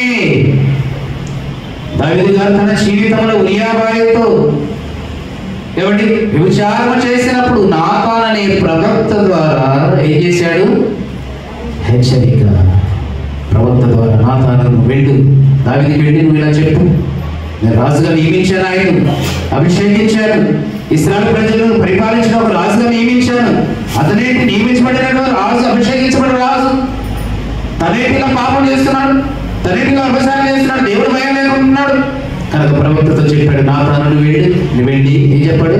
దావీదుతో చెప్పు, తను చేసిన తప్పేంటి, తను చేసిన పాపం ఏంటి తనకు తెలియచేయి అని అన్నప్పుడు వెంటనే నాతాను ప్రవక్త దావీదు దగ్గరికి వచ్చాడు. అయ్యా ఒక స్టోరీ చెప్పాడు. మీ అందరూ తెలుసు, సమయంలో 2:12 అధ్యాయంలో అదంతా కూడా ఆ స్టోరీ అంతా విన్న తర్వాత దావీదు గారికి అర్థమైపోయింది. ఏమండి, ఆ స్టోరీ అంతా విన్న తర్వాత దావీదు గారికి అర్థమైపోయింది, నేను తప్పు చేశాను, పాపం చేశాను. వెంటనే ఒప్పుకున్నాడు. నాతాను ఎదురు తన పాపాన్ని ఒప్పుకున్నాడని. నేను దేవుడికి, ఇశ్రాయేలు దేవుడికి యెహోవా విరోధంగా నేను పాపము చేశానని ఒప్పుకున్నాడు. పాపం చేసినప్పుడు ఒప్పుకున్నప్పుడు దానికి తగినటువంటి ప్రాయశ్చిత్తాన్ని, శిక్ష విధించి ప్రాయశ్చిత్తం కలిగించే విధంగా దేవుడు అక్కడ ఒక ప్రణాళికను సిద్ధం చేశాడు. నేను రాజులు కదా, నాకు ఏదైనా చేయడానికి అవకాశం ఉంది. ఈ రాజ్యంలో దేని నేను అనుభవించడానికి, ఏ పని చేయడానికి నాకు అధికారం ఉంది. నాకు ఎదురు చెప్పేవాడు లేడని చెప్పేసి గర్వంతా వెలివీగాడా? ప్రవక్త వచ్చి, నాతాన్ అనే ప్రవక్త వచ్చి దావీదుతో చెప్పినప్పుడు ఆ గద్దింపును, హెచ్చరికను స్వీకరించాడు. తన మనసు మార్చుకున్నాడు, తన ఉద్దేశాన్ని మార్చుకున్నాడు. తాను చేసిన తప్పేంటి దేవుడితో ఒప్పుకున్నాడు. అక్కడ అంటే ఆ గద్దింపు లేకపోతే, నాతాను ప్రవక్త ద్వారా వచ్చి దావీదుకి ఆ విషయం చెప్పకపోతే దావీదు చేసేదంతా కూడా రైట్ అనుకుంటున్నాడు. ఎందుకంటే రాజు కదా, తను ఏమి చేసినా న్యాయం అనుకుంటున్నాడు, తను ఏమి చేసినా నీతి అనుకుంటున్నాడు. తన తప్పు తాను అర్థం కావట్లేదు. ఏమండి, తన తప్పు తాను అర్థం కావట్లేదు. ప్రవక్త ద్వారా వచ్చి సెలవిచ్చినప్పుడు దావీదు గారు చేసిన తప్పేంటో తనకు అర్థమైపోయింది. వెంటనే నేను తప్పు చేశాను, పాపం చేశానని దేవుడిని తప్పుకున్నాడు. గర్వంతో విరవీగిపోలేదు దావీదు గారు. ఆ ప్రవక్త వచ్చి దావీదు సెలవిచ్చినప్పుడు వెంటనే దావీదు గారు మాట అన్నాడు. 141 కీర్తన 5వ వచనంలో ఏమన్నాడు చూడండి. ఏమంటాడు? కీర్తన గ్రంథము 141వ సంకీర్తన ఏమంటే 5వ వచనంలో మాట ప్రియులారా అక్కడ చూడగలిగితే మంచి మాట అంటాడు. ప్రియులారా ఏమన్నాడు అక్కడ? 141 కీర్తన 5వ వచనం, నీతిమంతులు నన్ను ముట్టుట నాకు ఉపకారము, వారు నన్ను గద్దించుట నాకు తైలాభిషేకము, నేనంటే అభిషేకమును పోసివేయును కాక. ఏమన్నాడంటే నీతిమంతులు నన్ను గద్దించుట. ఏమన్నాడు దావీదు గారు? తైలాభిషేకం. ఎందుకంటే జ్ఞాన సంబంధమైన ఆలోచనలు నాకు వస్తాయి. నేను తృణీకరించను. జ్ఞానం కలిగిన వారు, పెద్దలు అయిన వారు, దైవ సేవకులు అయిన వారు, ఎవరికి అనుభవం జ్ఞానం కలిగిన వారు నాలో ఉన్నటువంటి పొరపాటును, నేను చేస్తున్న అపరాధం బట్టి నన్ను గద్దించినప్పుడు నేను త్రోసివేయని వాడిని. ఎందుకంటే నేను తెలిసి తెలియని జ్ఞానం వల్ల నేను అనేకమైన అపరాధంలో కూరుకుపోయి ఉన్నాను. నేను చేసిన పని నాకు అర్థం తెలియనటువంటి పరిస్థితుల్లో నేను మునిగిపోయి ఉన్నాను. కనుక జ్ఞానం కలిగిన వారు, మేధస్సు కలిగిన వారు, దైవజన స్వభావం కలిగిన వారు, సంఘముల కుటుంబంలో పెద్దలుగా ఎవరి కుటుంబ బాధ్యతలు అనుభవం కలిగిన వారు, నేను చేసిన తప్పును, నేను చేసిన అపరాధాన్ని, నాలో ఉన్నటువంటి లోపాలను నా ఎదుకు వచ్చి నన్ను ఎత్తి చూపించినప్పుడు నేను వాటిని త్రోసివేయను. అవి నాకు తైలాభిషేకముగా నేను భావిస్తాను. ఆ గద్దింపును, ఆ హెచ్చరికను నేను ఎలా తీసుకుంటున్నాను అన్నాడు. ఎలా తీసుకున్నాడంట దావీదు గారు? తైలాభిషేకముగా నీతిమంతులు నన్ను గద్దించుట నాకు తైలాభిషేకము కనుక నేను అట్టి గద్దెంపును త్రోసివేయను. ఎందుకంటే ఆ మాటలు నా జీవితాన్ని బాగు చేస్తాయి, ఆ మాటలు నాలో పరివర్తన కలిగిస్తాయి, ఆ మాటలు నాలో ఉన్నటువంటి తప్పును ఒప్పుకునే విధంగా ప్రేరేపిస్తాయి. అందుకేనండి దేవుడు మరి గద్దింపు ఏమన్నాడు కదా దేవుడు గారిని, దేవుడు గద్దించు మనుష్యుడు ధన్యుడు అంటాడు. నీతిమంతులు గద్దింపు తైలాభిషేకం అంటున్నాడు నాకు దావీదు. నా తన ప్రభుత్వం వచ్చి తను చేసిన అపరాధాన్ని బట్టి దోషాన్ని బట్టి తన దగ్గర ఒప్పుకున్నప్పుడు తనతో చెబుతున్నప్పుడు దావీదు గారు ఏమాత్రం నిర్మోహమాటం లేకుండా, సందేహపడకుండా, నేను రాజుననే గర్వం కూడా లేకుండా, అయ్యో నిజమే తప్పు చేశాను, ఆ తప్పు నేను చేశాను, అయితే నువ్వు సరిదిద్దుకుంటే దేవుడిని అభిషేకిస్తాడు, ఇంకా నేను ఆశీర్వదిస్తాడు, దేవుని శిక్ష నుండి తప్పించుకుంటావు అన్నప్పుడు వెంటనే నాతాను ఎదుట దావీదు గారు చేసిన తప్పు ఏం చేశాడు? ఒప్పుకున్నాడు. అది అన్నాడు, నీతిమంతులు నన్ను గద్దించడం నాకు తైలాభిషేకం కనుక నేను అట్టి గద్దింపును త్రోసివేయను. అట్టి గద్దింపును త్రోసివేయను. గద్దింపును వింటే దేవుని మాటకు నువ్వు లోబడి నీ మనసు మార్చుకుంటే నిత్య విశ్రాంతిలోకి వెళ్ళిపోతావు నీవు. అందుకని చివరి మాటలు అంటాడు, నీవు పూర్ణ వయస్సు కలిగిన వాడు అయి ఆయన మాటని వింటే ఇది 6 భాగాల నుండి 7 భాగాల నుండి నిన్ను దేవుడు సంరక్షిస్తాడు, క్షామకాలంలో నేను ఎడిపిస్తాడు, పరుల మాట నోటి మాట నీకు తెగలకుండా నిన్ను కాపాడుతాడు, ప్రాణాపాయ స్థితిలో నీకు మంచి మార్గాన్ని చూపిస్తాడు. ఇప్పుడు ఎన్ని విషయాలు కూడా తెలియజేస్తాడు. క్రూర జంతువులు లాంటి మనుషులు లాంటి స్వభావం కలిగినటువంటి మనుషులతో కూడా మంచి స్నేహభావాన్ని కలిగిస్తాడు. ఎప్పుడు ఆయన గద్దింపుకు నువ్వు లోబడితే, ఆయన మాటకు నువ్వు శిరస్సు వంచితే, ఇవన్నీ నీ జీవితం కలిగి ఉంటే చివరికి నువ్వు పూర్ణ హృదయం కలిగిన వాడై వృద్ధాప్యమందు నిత్య విశ్రాంతిలోకి వెళ్ళిపోతావు. నిత్య విశ్రాంతిలోకి వెళ్ళిపోతావు. ఎందుకంటే ఒకప్పుడు మనము ఎలా ఉంది ఈ క్రైస్తవ సమాజం కానివ్వండి, లేదా దేవుడు మనకు న్యూ టెస్టిమెంట్ ఇవ్వక ముందు కానివ్వండి, పాత నిబంధన కాలని మనం ఆలోచన చేయగలిగితే, కొరింథీయులకు రాసిన పత్రికలు అంటాడు కదా, హెబ్రీయులకు రాసిన పత్రికలు ఏమంటాడు అక్కడ, మీరందరూ కూడా ఒకప్పుడు సంపూర్ణ సిద్ధి చేయలేనటువంటి మాకు చూడండి అక్కడ హెబ్రీయులకు రాసిన పత్రిక 12వ అధ్యాయము చదువుకున్నాం కదా, ఎన్నో వాక్యం అది అమ్మా చదవండి ఒకసారి. 12వ అధ్యాయము 18వ వచనం ఏముంది అక్కడ? సృజించి తెలుసుకున్నదండి అగ్నికి కారు మేఘములకును గాఢాంధకారములకును తుఫానుకును మాటల ధ్వనికిని మీరు ఇచ్చి ఉండలేదు. ఒక జంతువైనను ఆ కొండను తాకిని రాళ్లతో కొట్టబడవలనని ఆజ్ఞాపించిన మాటలు వారు తాళలేక ఆ ధ్వని వినిన వారు మరి ఏ మాట తనతో చెప్పవద్దని ప్రతిమాలుకొనరి. మరియు ఆ దర్శనం ఎంత భయంకరముగా ఉన్నందున మోషే నేను మిక్కిలి భయపడి వణుకుచున్నాడు.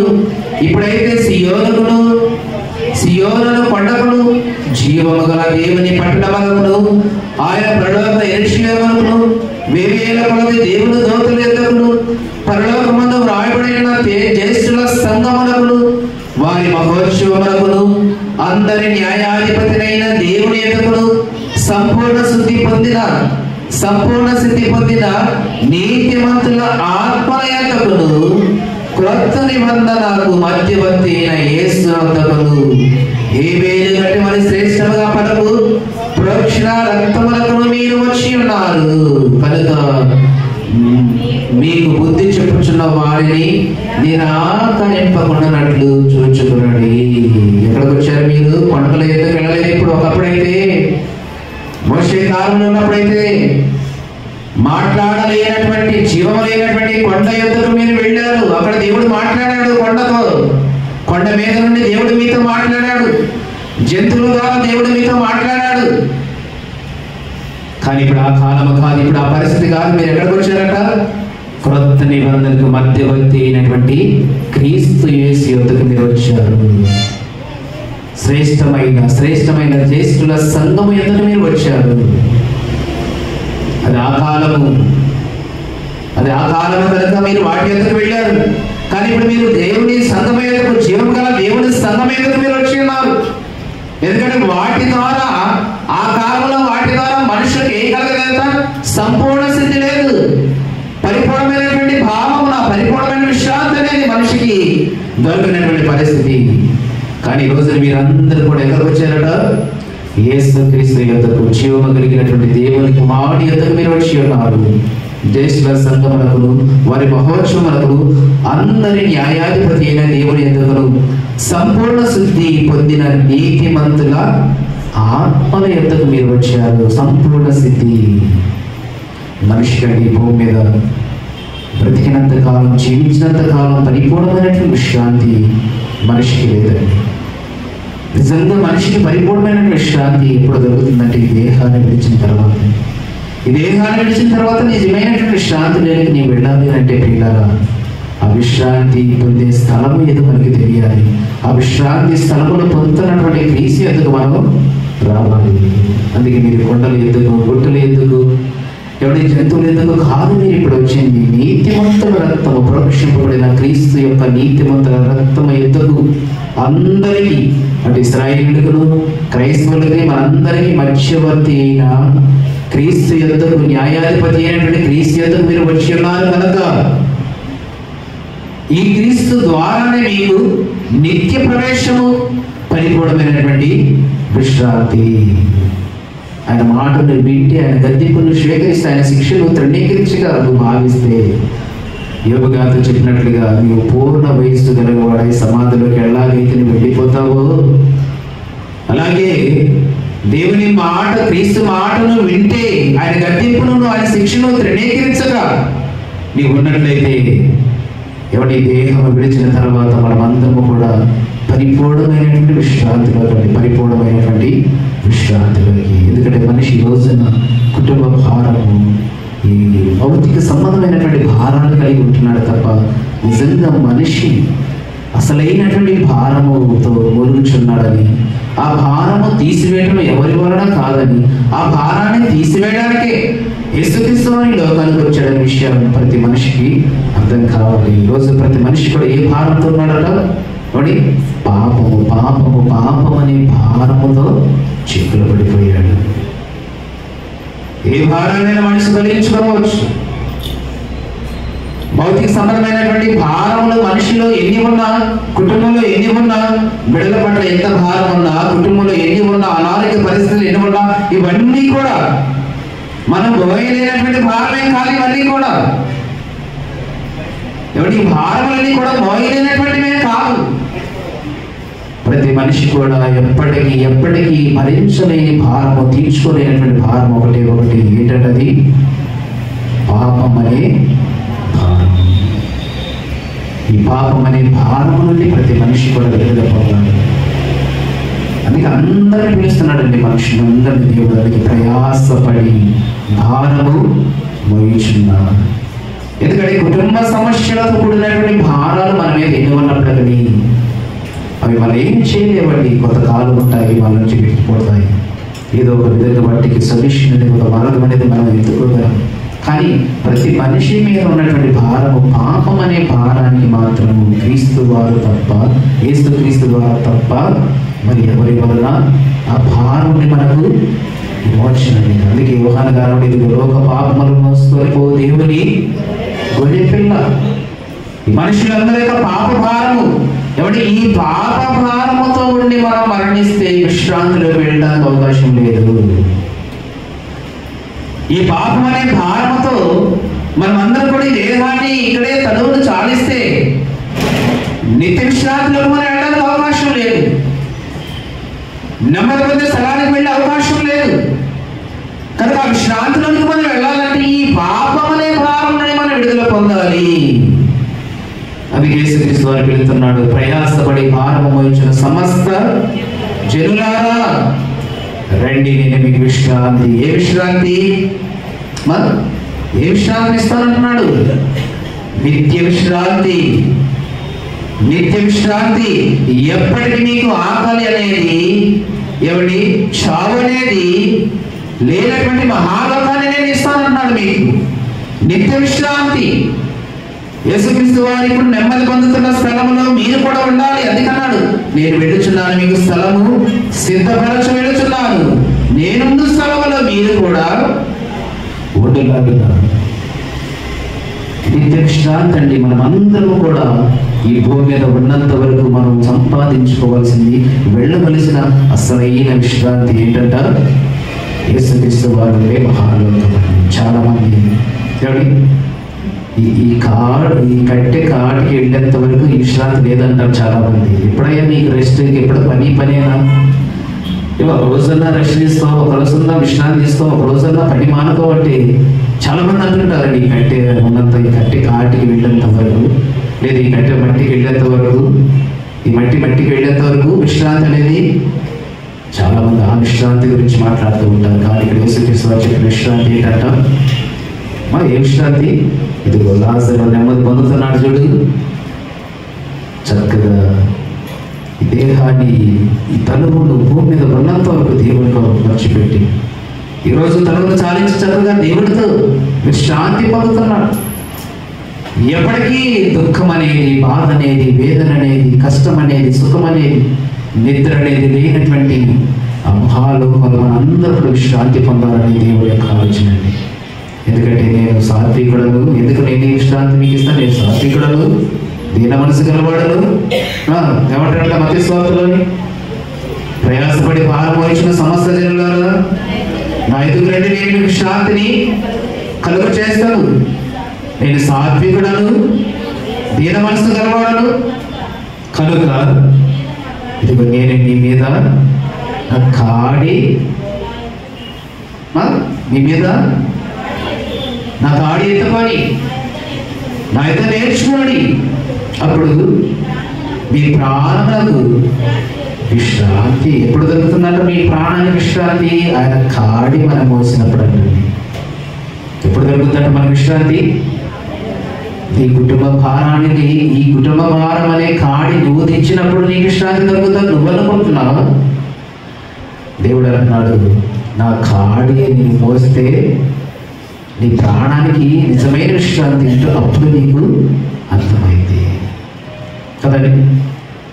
నేనే మార్గము, నేనే సత్యము, నేనే జీవమును, నేనే మార్గము, నేనే సత్యము, నేనే జీవమును.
యేసుక్రీస్తు ద్వారా ప్రయాసముతో ప్రతి మనిషిపై ఉన్నటువంటి భారాన్ని, పాపం అనే భారాన్ని తొలగించి ఆ పాపముల నుండి మనకు పరిపూర్ణమైనటువంటి విశ్రాంతులకి ప్రవేశింప చేయడానికి యేసుక్రీస్తు వారి లోకానికి వచ్చారు. కనుక భూమి మీద ఉన్నటువంటి మనమందరం కూడా మన భారం అంతా కూడా మనం చేసే అతిక్రమం బట్టి, అనాలోచన బట్టి, మనలో ఉన్నటువంటి ప్రతి విధమైనటువంటి కార్యాలను బట్టి, మనలో ఉన్నటువంటి ప్రతి విషయమై వాటన్నిటిని బట్టి ఆ భారం అంతటిని కూడా మనం తొలగించుకొని కన్నతమైనటువంటి దేవుడు తన కుమారుడైనటువంటి యేసుక్రీస్తు ద్వారా నివసించేటటువంటి ఆ మహాలోకానికి చేరాలనేది దేవుని యొక్క ఉద్దేశం. అందుకే చివరి మాట మనం చదువుకోవాలి ముగించుకున్న ప్రియులారా, హెబ్రీయులకు రాసిన పత్రిక 12వ అధ్యాయం చివరి మాట. హెబ్రీయులకు రాసిన పత్రిక 12వ అధ్యాయం మొదటి 2వ వచనాలు మనం చూస్తే, ఇంత గొప్ప సాక్షి సమూహము మనలను మేఘము వలె ఆవరించి ఉన్నందున మనము కూడా ప్రతి భారమును సులువుగా చిక్కులు పెట్టు పాపమును. ఏ భారము మన అందరి మీద ఉంది? పాపం అనే భారం. ఏమన్నాడు అక్కడ? మనము కూడా ఏం చేయాలట? యేసుక్రీస్తు వారు ఎలాగైతే తన భారాన్ని, లోక ప్రజల యొక్క భారం అంతని కూడా మోసి నిత్య విశ్రాంతిలోనికి వెళ్ళిపోయాడు. ఆయనను అనుసరిస్తున్నటువంటి మనము కూడా ఏం చేయాలన్నాడు? ప్రతి భారమును సులువుగా చిక్కులు పెట్టి పాపమును విడిచిపెట్టి విశ్వాసమునకు కర్తయు దానిని కొనసాగించువాడునైనా యేసు వైపు చూచుచు మన ఎదుట ఉంచబడిన పందెములు ఓపికతో పరిగెత్తుదము.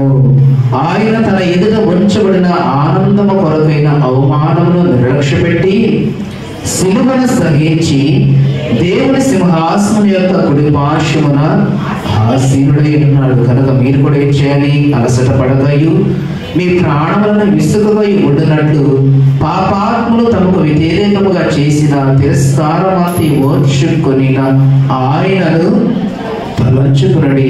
మీరు పాపముతో పోరాడుతున్న రక్తము కారణంతగా ఇంకను దానిని ఎదిరింపలేదు. మరియు నా కుమారుడా, ప్రభువు చేయు శిక్షను తృణీకరించడము, ఆయన నిన్ను గద్దించినప్పుడు విసుగకము. ప్రభువు తను ప్రేమించి వాడిని శిక్షించి తాను స్వీకరించు ప్రతి కుమారుని దండించును అని కుమారుడు సంభాషించినట్లు మీతో సంభాషించు ఆయన హెచ్చరికను మరొకటి. కనుక ప్రియులారా, యేసుక్రీస్తు ద్వారా మనమందరం కూడా నిత్య విశ్రాంతిలోకి వెళ్ళాలి. ఎప్పుడు మనం నిత్య విశ్రాంతిలోకి వెళతామంటే ఈ దేహాన్ని విడిచినప్పుడు. ఈ దేహాన్ని విడిచి మనం నిత్య విశ్రాంతిలోకి వెళ్ళాలంటే ఏమంటే మన మీద ఉన్నటువంటి పాపం అనే భారాన్ని మనం తొలగించుకోవాలి. ఆ తొలగించుకునే క్రమంలో దేవుడు గద్దించినప్పుడు, శిక్షించినప్పుడు ఆయన శిక్ష మనల్ని క్రమశిక్షణలోకి నడిపించే విధంగా ఉందని తెలియ ఏమండి ఆయన శిక్ష మనల్ని మంచి మార్గంలోకి నడిపించేదిగా మనం విసుగుగా తృణీకరించక దాన్ని స్వీకరించి ఆ శిక్ష ద్వారా మనలో ఉన్నటువంటి లోపాలను మనం సరిచేసుకొని పరిపూర్ణమైనటువంటి ఆకారము కలిగి పరిపూర్ణమైనటువంటి విశ్రాంతిలోనికి యేసుక్రీస్తు ద్వారా మనందరం కూడా ప్రవేశించాలనేది క్రీస్తు యొక్క ఉద్దేశం. కనుక అట్టి శిక్షను, అట్టి కృపను మనమంతా కూడా తృణీకరించగా స్వీకరించి దేవుడి ఉన్నతమైనటువంటి మహాలోకానికి మనమందరం కూడా చేరి నిత్య రాజ్య వారసులుగా, పరలోక రాజ్య పౌరసులుగా మనమందరం కూడా ఉండాలని కోరుకుంటూ అట్టి కాపుదల, సంరక్షణ, పరిశుద్ధాత్మ దేవుడు మనందరం కూడా దయచేయాలని కోరుకుంటూ ఈ కొద్ది మాటలను నేను ముగిస్తున్నాను. దేవుడు తన పరిశుద్ధ వాక్యము దీవించి ఆశీర్వదించుగాక. ఆమేన్. సమస్త ప్రారంభించిన దేవుని సమాధానం యేసుక్రీస్తు వలన మీ హృదయములను మీ తలంపులకు కావలినగాక. ఆమేన్. దేవా నాయందు శుద్ధ హృదయము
సమయంలోనే మృతపడి కార్యక్రమంలో కృతజ్ఞత కార్యక్రమం దయచేసి ముందుకు వచ్చి ప్రార్థించుకోవడము.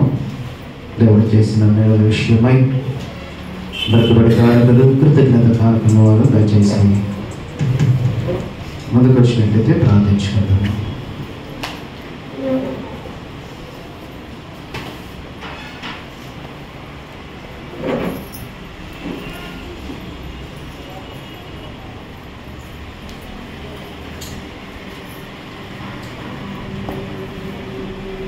మరొకటి కానుకలు కృతజ్ఞత కానుకలు దయచేసి ముందుకు వచ్చి ప్రార్థన చేసుకోండి.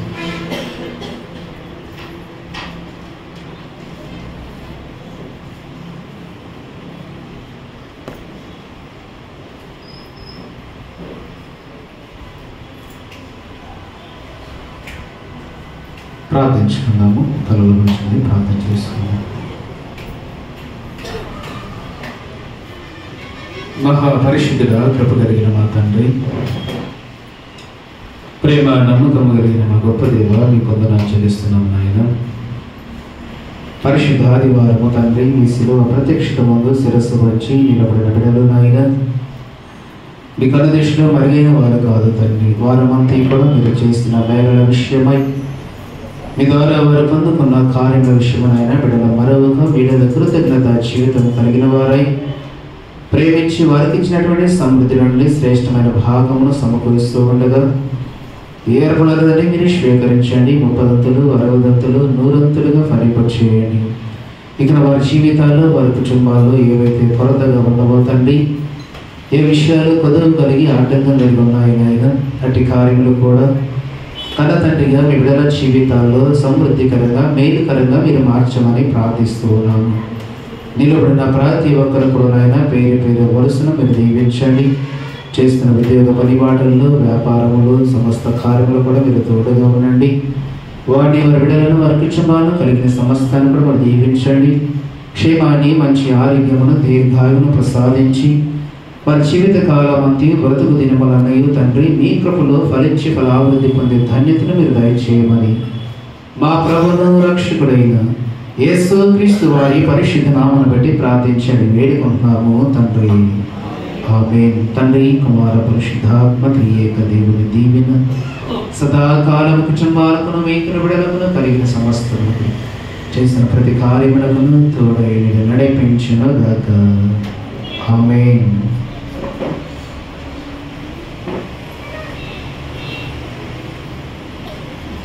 సమయంలోని సంఘ కార్యక విషయాలను జరిగించుకున్నాము.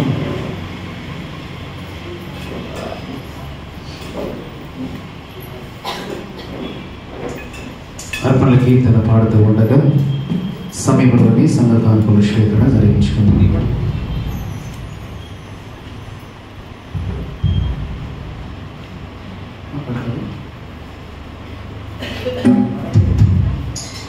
సృష్టి పిత సర్వోన్నత సమర్పితు సర్వస్వము. సృష్టి పిత సర్వోన్నత సమర్పితు సర్వస్వము. భూమి ఆకాశము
మంచి సమయంలోని సంఘ ప్రకటనలు మధ్యలో ఉన్నటువంటి తెలియజేయవలసిందిగా ప్రేమతో ఆహ్వానిస్తూ ఉన్నారు. సంఘ ప్రకటనలు మన మధ్యలో ఉన్నటువంటి పెద్దలు PCC వారు దయానంద గారు సమయంలో సంఘ ప్రకటన తెలియజేయవలసిందిగా ప్రేమతో వారిని ముందుకు ఆహ్వానిస్తూ ఉన్నారు.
స్తోత్రాలు.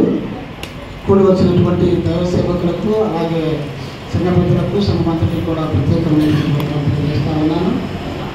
ఈ వారం సీనియర్ వచ్చినటువంటి వారు పెరుమాళ ప్రసాదరావు గారు 100 రూపాయలు, కలుకూరి రామప్రసాదరావు గారు 100 రూపాయలు, పగిడిపల్లి కమలయ్య గారు 200 రూపాయలు, రాజ్యలక్ష్మి గారు 100 రూపాయలు. అలాగే సేవకుల రూమ్ రేట్ కొరకు గోసి గిజ్జడ్ గారు 200 రూపాయలు, ఒక విశ్వాసి 500 రూపాయలు, గోసు పవర్ శ్రీని గారు 200 రూపాయలు, కొమ్మ సుధాకర్ గారు 200 రూపాయలు. అలాగే ప్రియ దేవుని బిడ్డలారా, మన మందిరంలో ఇన్వర్టర్ చెడిపోయి కనీసం 4 రోజులు అవుతుంది. ఆ ఇన్వర్టర్ కొరకు కనీసం ఖర్చు సుమారు 15,000 రూపాయలు ఖర్చు అవుతూ ఉంది. మళ్ళీ కొత్తది బ్యాటరీ తీసుకోవాలి. దాని కొరకు సంఘంలో కూడా ప్రకటన చేశాము.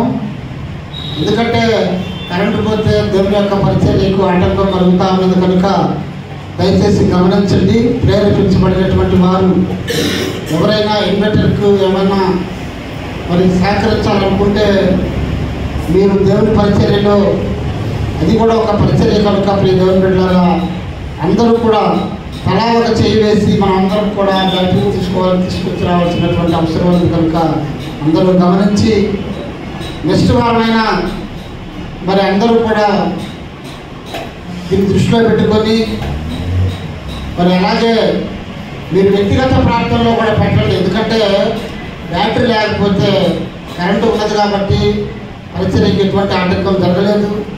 ఒకవేళ కరెంటు లేకపోతే మాత్రం కింద ఉన్నటువంటి వారికి ఏమీ వినిపించట్లేదు, గమనించండి. ఎందుకంటే అది చాలా ఇంపార్టెంట్. దాన్ని గమనించి మరి ప్రభు పేరిట మనం చేస్తూ ఉన్నాము. మీరు కూడా ప్రార్థన చేయండి దాని కొరకు.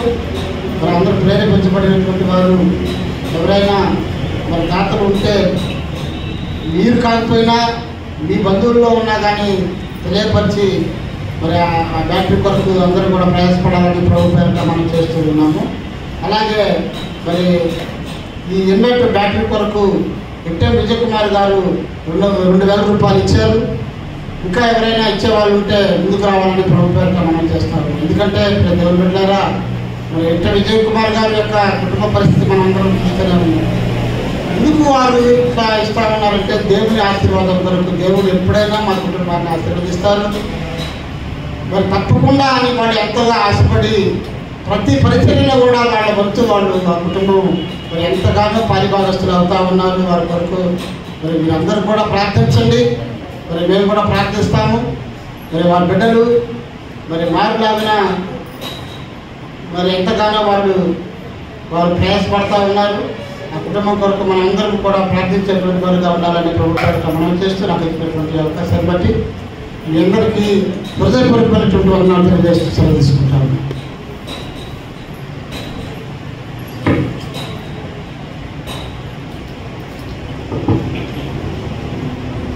పిల్లలు మంచిది చక్కగా ఇంతవరకు కూడా మరి పెద్దలు దయానందం గారు సిడిఎఫ్, అలాగే మరి సేవకులారు వీటి కొరకై, అలాగే మరి దేవాలయం ఉన్నటువంటి పవర్ గురించి ఆ కొరత మీ అందరికీ తెలిసిందే. దాదాపుగా 2 వారాల నుంచి మరి ఇన్వర్టర్ లేక సమయానికి మనం సహవాసాన్ని కూడా ప్రారంభించుకునే పరిస్థితి కనుక మనది ఎంతో ఖర్చుతో కూడుకున్న విషయం కనుక మరి సంఘ బిడ్డలుగా మీరే ప్రేరేపించబడిన వారు. మరి దేవుడు ప్రేరేపించే పనులది మీ గుర్తులు పెట్టి మరి మంచి పరికరాల కొరకు మీరందరూ కూడా సహకరించే వారు ఉండాలని ప్రేమతో మరొకసారి మీ అందరూ కూడా తెలియజేస్తూ మంచి విషయాలు తెలియజేసినటువంటి పెద్దలకు మరొకసారి వందనాలు తెలియజేస్తూ ఉన్నాను. ప్రియులరా, అదేవిధంగా మరి ఈ మాసంలో సెప్టెంబర్ మాసం ఉంది, నెక్స్ట్ అక్టోబర్, ఈ 7 మాసాలలోని మన ఆంధ్ర ఇవాంజలికల్ లూథరన్ సంఘం యొక్క కాన్స్టిట్యూషన్ ప్రకారం కొన్ని కార్యక్రమాలు జరిపించుకోవాల్సిన వారమై ఉన్నాము. ఎందుకంటే మరి నవంబర్ మాసం వచ్చేసరికి మనకి అడ్వెంట్ కాలము స్టార్ట్ అయిపోద్ది, ఉదయకాల ప్రార్థనలు. కనుక ఈ నవంబర్ మాసానికి ముందుగా ప్రతి ఏఎల్సీ సంఘంలోని ఈ సెప్టెంబర్ మాసంలోనేమో యూత్ సండే జరుగుతుంది. అలాగే అక్టోబర్కి వచ్చేసరికి శ్రీల ర్యాలీ, ఈ 2 కార్యక్రమాలు ఖచ్చితంగా జరిగించబడతాయి. మరి లాస్ట్ ఇయర్ మన సంఘంలో యూత్ సండే జరిగించబడలేదు. ఎందుకంటే వారు ఒకే చోట అందరూ కూడా అనుకూలంగా లేకపోవడం వలన మరి పరిస్థితులను మనం అర్థం చేసుకొని మరి ఆ కార్యక్రమాన్ని జరిగించుకోలేకపోయాము. నేను వచ్చిన ఫస్ట్ సంవత్సరంలో స్టార్టింగ్లో ఒకసారి జరిపించాము. 2వ సంవత్సరం మరి జరిపించుకోలేకపోయాము. మరి వీడైతే దేవుని చిత్తం అయితే మరొకసారి మీ అందరూ కూడా మనం చేస్తూ ఉన్నాము. ఈ 2 వారాలు మనకి ఈ నెలలో 2 వారాల టైం ఉంది. అవకాశం ఉంటే మనకి 2 వారాల్లో యూత్ సండే జరిపించుకోవడానికి అవకాశం ఉంది. లేదంటే ఇక నెక్స్ట్ మంత్ స్త్రీల కార్యక్రమానికి స్త్రీల ర్యాలీ ఖచ్చితంగా ఈ కార్యక్రమాలు జరిపించవలసిన వారు ఉన్నాము. కనుక పెద్దలుగా విషయాలు కూడా మనం దృష్టిలో పెట్టుకొని మరి 2 ప్రోగ్రామ్స్ అంటే యూత్ సండే అలాగే స్త్రీల కార్యక్రమం స్త్రీల ర్యాలీ ఈ 2 విషయాలు కూడా మరి సంఘంలో జరిపించుకోవడానికి మరి ఆశతో మనందరం కూడా ఉండాలని మరి వాటికి కావాల్సినటువంటి పరిస్థితులు ఏర్పాట్లు మరి ప్రజల యొక్క స్పందన ఇవన్నీ కూడా పెద్దలుగా మరి పరిశీలన చేసి మరి ఏదో ఒక విషయాన్ని తెలియచేయాలని కూడా మరొకసారి పెద్దలకు మరొకసారి మనం చేస్తూ ఉన్నాం. మంచిది పిల్లల సంఘ ప్రకటనలు మరి ఏమైనట్లయితే ఇంకేమైనా సంఘ ప్రకటనలు ఏమీ లేనట్లయితే స్వీకరించబడిన కాళ్ళను దేవుడిని సమర్పించుకుంటూ ప్రార్థన త్వరలో ప్రార్థన దేవాశయంతో అందరూ కూడా సెలవు తీసుకున్నాము.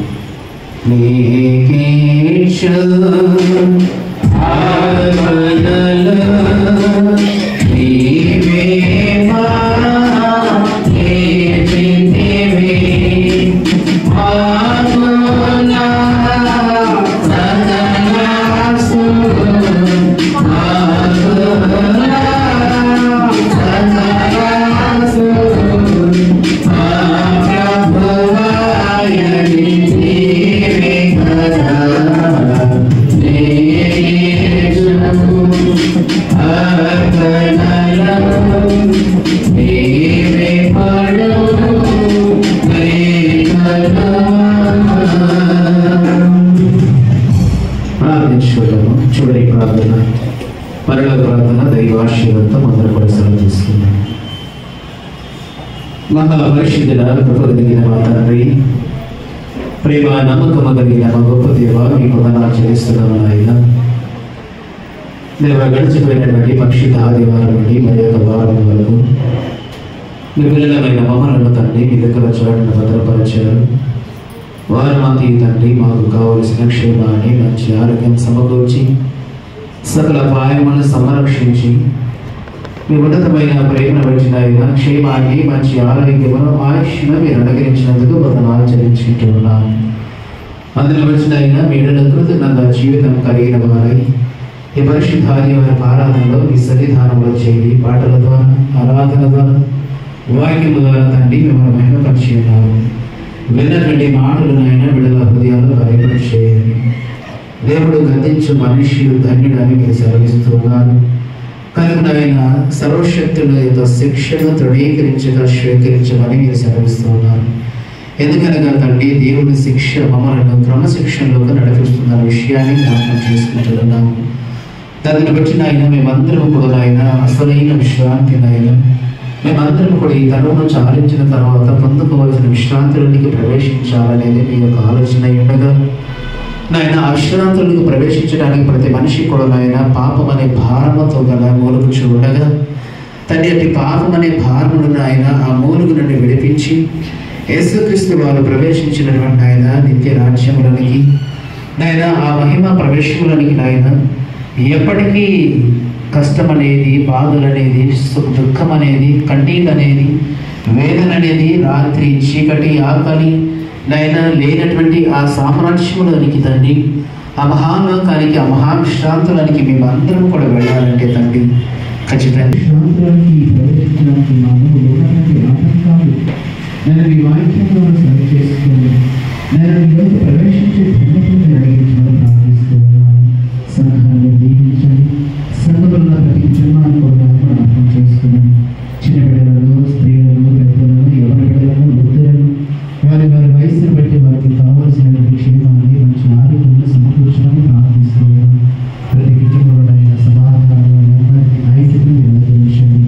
అన్నదమ్ముల మధ్యను, అక్క చెల్లెల మధ్యను, భార్య భర్తల మధ్యను, అత్త కోడల మధ్యను, సహోదరుల మధ్యను చిత్తమైతే స్వస్థపరచండి. ప్రస్తుతం ఉన్నటువంటి పరిస్థితులు బట్టి నాయన, నేను సమాజంలో జరుగుతున్నటువంటి పరిస్థితులు బట్టి నాయన, ప్రకృతి వైపరీత్యాలను బట్టి నేను అనేకమైనటువంటి కీటక రోగాలను బట్టి నాయన, కలుషితాలను బట్టి, కలుషిత ఆహారాన్ని బట్టి, వాటను బట్టి నేను అనేకమైన సమస్యలు ఎదుర్కొంటున్నాయన. హాస్పిటల్కి వెళ్ళొచ్చు, నన్ను 1000 రూపాయలు ఖర్చు పెడుతున్నాయన. అనేక మంది బలహీనులైపోతున్నారు. మీ చిత్తమైతే జ్ఞాపకం చేసుకునండి. ఎవరు కూడా నాయన అటు బలహీనతలు, ఆరోగ్య పరిస్థితులు ఉన్నారు, వారిని లేవనెత్తండి. ఎదురు బిడ్డలైతేనైనా ప్రార్థిస్తున్నారు, శిరస్సు వచ్చి విజ్ఞాపన చేస్తున్నారు. వారు వారి వ్యక్తిగత సమస్యలను బట్టి నాయన, అనారోగ్య పరిస్థితులు బట్టి నాయన మీ ఎడల విజ్ఞాపన చేస్తున్నారు. తండ్రి ఆలోచించండి నాయన, వారు మరణం జ్ఞాపకం చేసుకునండి. వారికి ఉన్నటువంటి ప్రతి విధమైన సమస్యలను నాయన మీరు పరిపూర్ణమైన, శ్రేష్టకరమైన మంచి ఆరోగ్యములు మీరు సమకూర్చమని ప్రార్థిస్తూ ఉన్నాము. అలాగే సంఘంలో చదువుకుని బిడ్డలు దీవించి ఆశీర్వదించండి. ఉద్యోగం చేస్తున్న బిడ్డలు కూడా నాయన జ్ఞాపకం చేస్తున్నాను. ఉద్యోగం లేక నాయన ప్రయాసపడుతున్న బిడ్డలు కూడా నాయన మీ చిత్తం అయితే మీరు జ్ఞాపకం చేస్తున్నాను.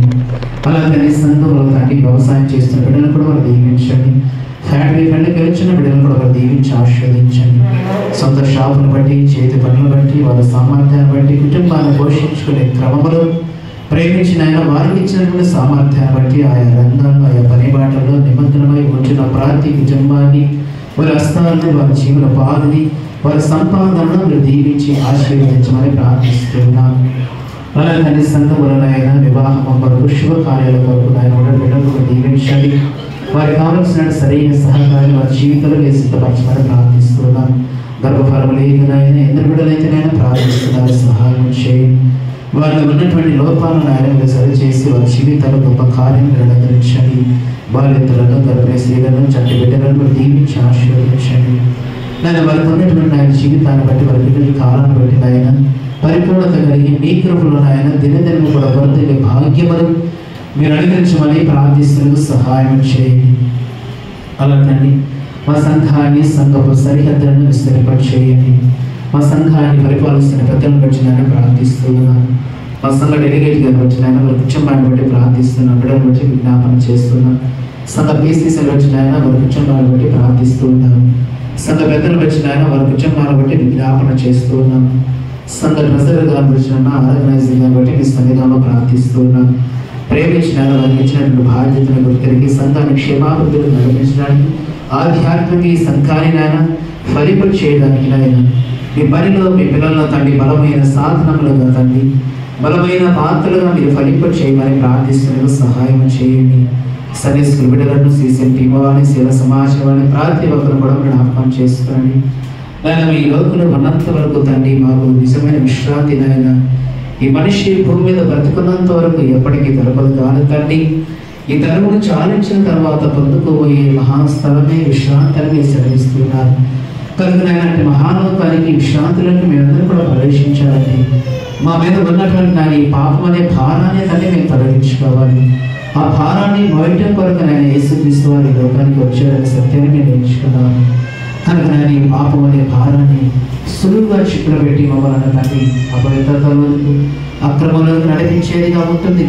కనుక నాయన మేము దీన్ని గుర్తిరిగి నాయన దీన్ని జయించి తండ్రి నాయన ఎప్పటికీ నాయన నెమ్మది పొందే స్థలములు, విశ్రాంతి పొందే స్థలములకి మేమందరం కూడా చేరాలనేది క్రైస్తవుడు యొక్క మా గురి అయి ఉండగా, మా యొక్క పరుగు పందెం అయి ఉండగా నాయన ఈ పరుగు పందెంలో మేము పరిగెడుతూ ఉండగా నాయన ఆయాసంలో పడక నాయన, నీరస పడక, అలసట పడక, ఎన్ని నిందలు, అవమానాలు, అపజయాలు, ఆటంకాలు ఏదైనప్పటికీ వాటన్నిటిని కూడా జయించుకుంటున్నాయన మేము అనుకున్న లోకానికి చేరేంత వరకు, ఆ విశ్రాంతిలోనికి నాయన మేమందరూ కూడా ప్రవేశించేంత వరకు ఈ పోరాటంలో అలా పెరిగిన యోధులుగా ముందుకు సాగడానికి కృప దయచేయమని ప్రార్థిస్తూ ఉన్నాము. మా సంఘ బిడ్డలందరినీ దీవించండి. దూర ప్రాంతాలు, పట్టణాల్లో, దేశాల్లో నాయన ఉద్యోగ నిమిత్తమై, చదువు నిమిత్తమై, వ్యాపార నిమిత్తమై, అధికార నిమిత్తమైన ఆయా ప్రాంతాల్లో ఉంచి ఉండగా ఆయన అటు వాళ్ళు కూడా నాయన దీవించి ఆశీర్వదించండి. వారు ఏ స్థలంలో ఉన్నప్పటికీ, ఏ ప్రాంతంలో ఉన్నప్పటికీ నాయన వారికి కావలసినటువంటి క్షేమాన్ని, మంచి ఆరోగ్యములు, పరలోక సంబంధమైన దీవెనలు, ఆశీర్వాదం అడగించమని ప్రార్థిస్తూ సహాయం చేయండి. సంఘములైన ఐక్యత కలిగి, సమాధానం కలిగి, సహోదర భావం కలిగిన ఆయన మేమందరము కూడా నాయన క్రీస్తు రక్తము ద్వారా సంపాదించబడిన పవిత్రమైన సంఘములో ఉంటూ ఉండగా నాయన ఈ సంఘానికి మేమందరం కూడా నాయన అవయవాలుగా ఉన్నాము తండ్రి. శిరస్సుగా మీరు ఉంటే నాయన ఆ శిరస్సుకు అవయవముగా మేమందరం కూడా సమకూర్చబడి ఉన్నాం కనుక నాయన మేమందరం కూడా ఒకరి పట్ల ఒకరు బాధ్యత కలిగి, ప్రేమ కలిగి నాయన ఒకరి పట్ల ఒకరు అనురాగం కలిగి నాయన మేమందరం కూడా కలిసి నాయన ఈ సంఘ కార్యక్రమాల్లో భాగస్వాములను కృప దయచేయమని ప్రార్థిస్తూ ఉన్నాము. అలాగే తండ్రి సంఘంలో నాయన మరి నాయన లేనటువంటి పరిస్థితిని బట్టి కూడా జ్ఞాపకం చేసుకుంటూ ఉన్నాము. నాయన మీ చిత్తం అయితే నాయన అనేకులను ప్రేరేపించండి, సిద్ధపరచండి. ఈ సువార్తకు ఆటంకము కలుగుకోవడంలో నాయన మీ యొక్క సువార్త నాయన, ఈ సత్య సువార్త నాయన ఈ శబ్ద యంత్రాంగం ద్వారా నాయన మరి మందిరానికి రానటువంటి వారు కూడా విలువగా తండ్రి నాయన సంఘములు కరెంట్ అవసరమైనది కనుక నాయన ఉన్న పరిస్థితిని బట్టి నాయన మరి ఇన్నివేటర్ పాడైపోయి ఉండదు తండ్రి మరి దానికి కావాల్సినటువంటి పరిస్థితులు బట్టి కూడా విజ్ఞాపన చేస్తూ ఉన్నాం. మీకు ఇష్టమైతే నాయన అనేకులను ప్రేరేపించండి, సిద్ధపరచమని ప్రార్థిస్తున్నందుకు సహాయం చేయండి. సంఘములో బిడ్డలు చేసిన వేళను బట్టి నాయన వారి జీవితాలకు చెందుకున్న కార్యం వచ్చిన ముఖ్యమైన కానుకలుగా, కృతజ్ఞత కానుకలుగా నాయన సంఘ కానుకలుగా, దశమ భాగములుగా మీ సన్నిధానంలో విప్పలిపి ఉన్నారు. ఈ ఏర్పడలను స్వీకరించమని ప్రార్థిస్తున్నాం. ఉపదత్తులు, వరుదత్తులు, నూరంతులు ఫలింపచేసి ఏర్పడదాడైన వారి కొరకు, వారి బిడ్డల కొరకు ఇక మీ దగ్గర దాచబడిన పరలోక సంబంధమైన దీవెనలు సమృద్ధిగా విరగించమని ప్రార్థిస్తున్నగా సహాయం చేయండి. శ్రీడపించిన కుటుంబాలను బట్టి, పాస్టర్ గారు సేవకుల కుటుంబాలకు ఇచ్చినటువంటి ఆయన సహకారాన్ని బట్టి వందనాలు చెల్లించుకుంటున్నాం. ఇంతవరకు నాయన మీ సన్నిధానంలో శిరస్సు వచ్చి మోకరించింది ఆయన మరి రెండు చోట్ల కూడా కూర్చొని ఆయన ఎంతో ఆసక్తి కలిగి ఉన్నారు. కానీ వారి యొక్క బదాలు తండ్రి, వారి మనవలు తండ్రి, వారి యొక్క అభ్యర్థనలైనా వీడదే ఏమైందవ తండ్రి వీడలో ప్రార్థిస్తున్నారు తండ్రి, సహాయం చేయండి. అభ్యర్థిస్తున్నారు తండ్రి, కృప చూపించిన ఆయన వారి కుటుంబ విషయాన్ని బట్టి, వ్యక్తిగత ఆలోచన బట్టి, నేను అనారోగ్య పరిస్థితులు బట్టి, నేను ఆర్థిక పరిస్థితులు బట్టి, ఇంకా అనేకమైన సమస్యలు నాయన ఈ సన్నిధానంలో మోకరించి ప్రార్థించినప్పుడు దేవుడు మా పట్ల కార్యములు జరిగిస్తాడని విశ్వాసముతో మీ పిల్లలు అడుగుచుండేది నాయన. ప్రతి కార్యము కూడా నాయన కాలాన్ని బట్టి, సమయాన్ని బట్టి వారి జీవితాల్లో మీరు సమృద్ధిగా మీరు అడగించమని ప్రార్థిస్తున్న సహాయం చేయండి. ఇంకా అలాగే కేంద్ర బిడ్డలైతే నాయన వెనకబడి వినాలి తండ్రి, మీ చిత్తమైతే మరి యొక్క వారమునైనా మరి యొక్క పర్యాయం మీ పరిశుద్ధాలను నడిపించమని ప్రార్థిస్తున్నాము. తను మేమందరూ కూడా ఆయన కల్పచం లేకుండా, కపటము లేకుండా నాయన సహోదర భావం కలిగి తండ్రి మేమందరం కూడా నాయన మీ పని కొరకు నిర్మించబడిన సంఘము, మీ పని కొరకు ఏర్పాటు చేయబడినటువంటి ఆయన సమూహము తండ్రి. మా ద్వారా నాయన అనేక మందికి నాయన నానా విధములైన పరలోక సంబంధమైన జ్ఞానము తెలియపరిచే విధంగా మా ప్రవర్తన, మా మాటలు, మా భక్తి జీవితము ఉండే విధంగా మేమందరం కూడా కలిసి ఐక్యత కలిగి నీకపుల వర్ధిల్లే భాగ్యము దయచేయమని ప్రార్థిస్తూ ఉన్నాం. మరొకసారి ఈ సంఘానికి హస్తాలకు అప్పగించుకుంటూ పరలోక సంబంధమైన దీవ్యతమైన ఆశీర్వాదముతనైన వారి జీవితంలో వారి కుటుంబాలు సమృద్ధిగా నడిపాలని తిరిగి పిలిచండిగా నాయన మీరు తోడుగా ఉండి మరలా నాయన మరొక పరిశుద్ధ ఆదివారం వరకు మేమందరం కూడా సంఘములో మీ సన్నిధానంలో చేరేంత వరకు మా కుటుంబాన్ని జీవించడం వరకు, మా కుటుంబాన్ని పోషించుకునే క్రమంలో నాయన మా సామర్థ్యం పనులు మేము చేస్తే వ్యాపార పనిపాటల్లో, వ్యవసాయ పనిపాటల్లో నాయన అలాగే తండ్రి ఉద్యోగ కార్యక్రమాలు ప్రతి విషయంలో కూడా మీరే తోడుగా ఉండి మహిమ ఘనత ప్రభావం పొందుకోవాలని మా ప్రభును రక్షకుడైన యేసుక్రీస్తు వారి పరిశుద్ధ నామమును బట్టి ప్రార్థించడి వేడుకుంటున్నాము తండ్రి. ఆమేన్. పరలోకమందున్న మా తండ్రి, మీ నామము పరిశుద్ధపరచబడునుగాక, మీ రాజ్యము వచ్చునుగాక, మీ చిత్తము పరలోకమందు నెరవేర్చినట్లు భూమి మీద నెరవేరునుగాక. మా ఆహారం మాకు దయచేయు, మరణ అపరాధం చేసిన క్షమించిన ప్రకారము మా పాపములను క్షమించు, శోధనలో ప్రతీక దుష్టులను తప్పించు. రాజ్యము, శక్తియు, మహిమయు నిరంతరము కూడా నీవై నావు తండ్రి. ఆమేన్. ప్రభు నిన్ను ఆశీర్వదించి నిన్ను కాపాడుగాక. ప్రభు నీకు తన సన్నిధి ప్రకాశింపజేసి నిన్ను కరుణించుగాక. ప్రభు నీ మీద తన సన్నిధి కాంతును దీంపచేసి నీకు సమాధానము కలుగచేయుగాక.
అందరికీ వందనాలు.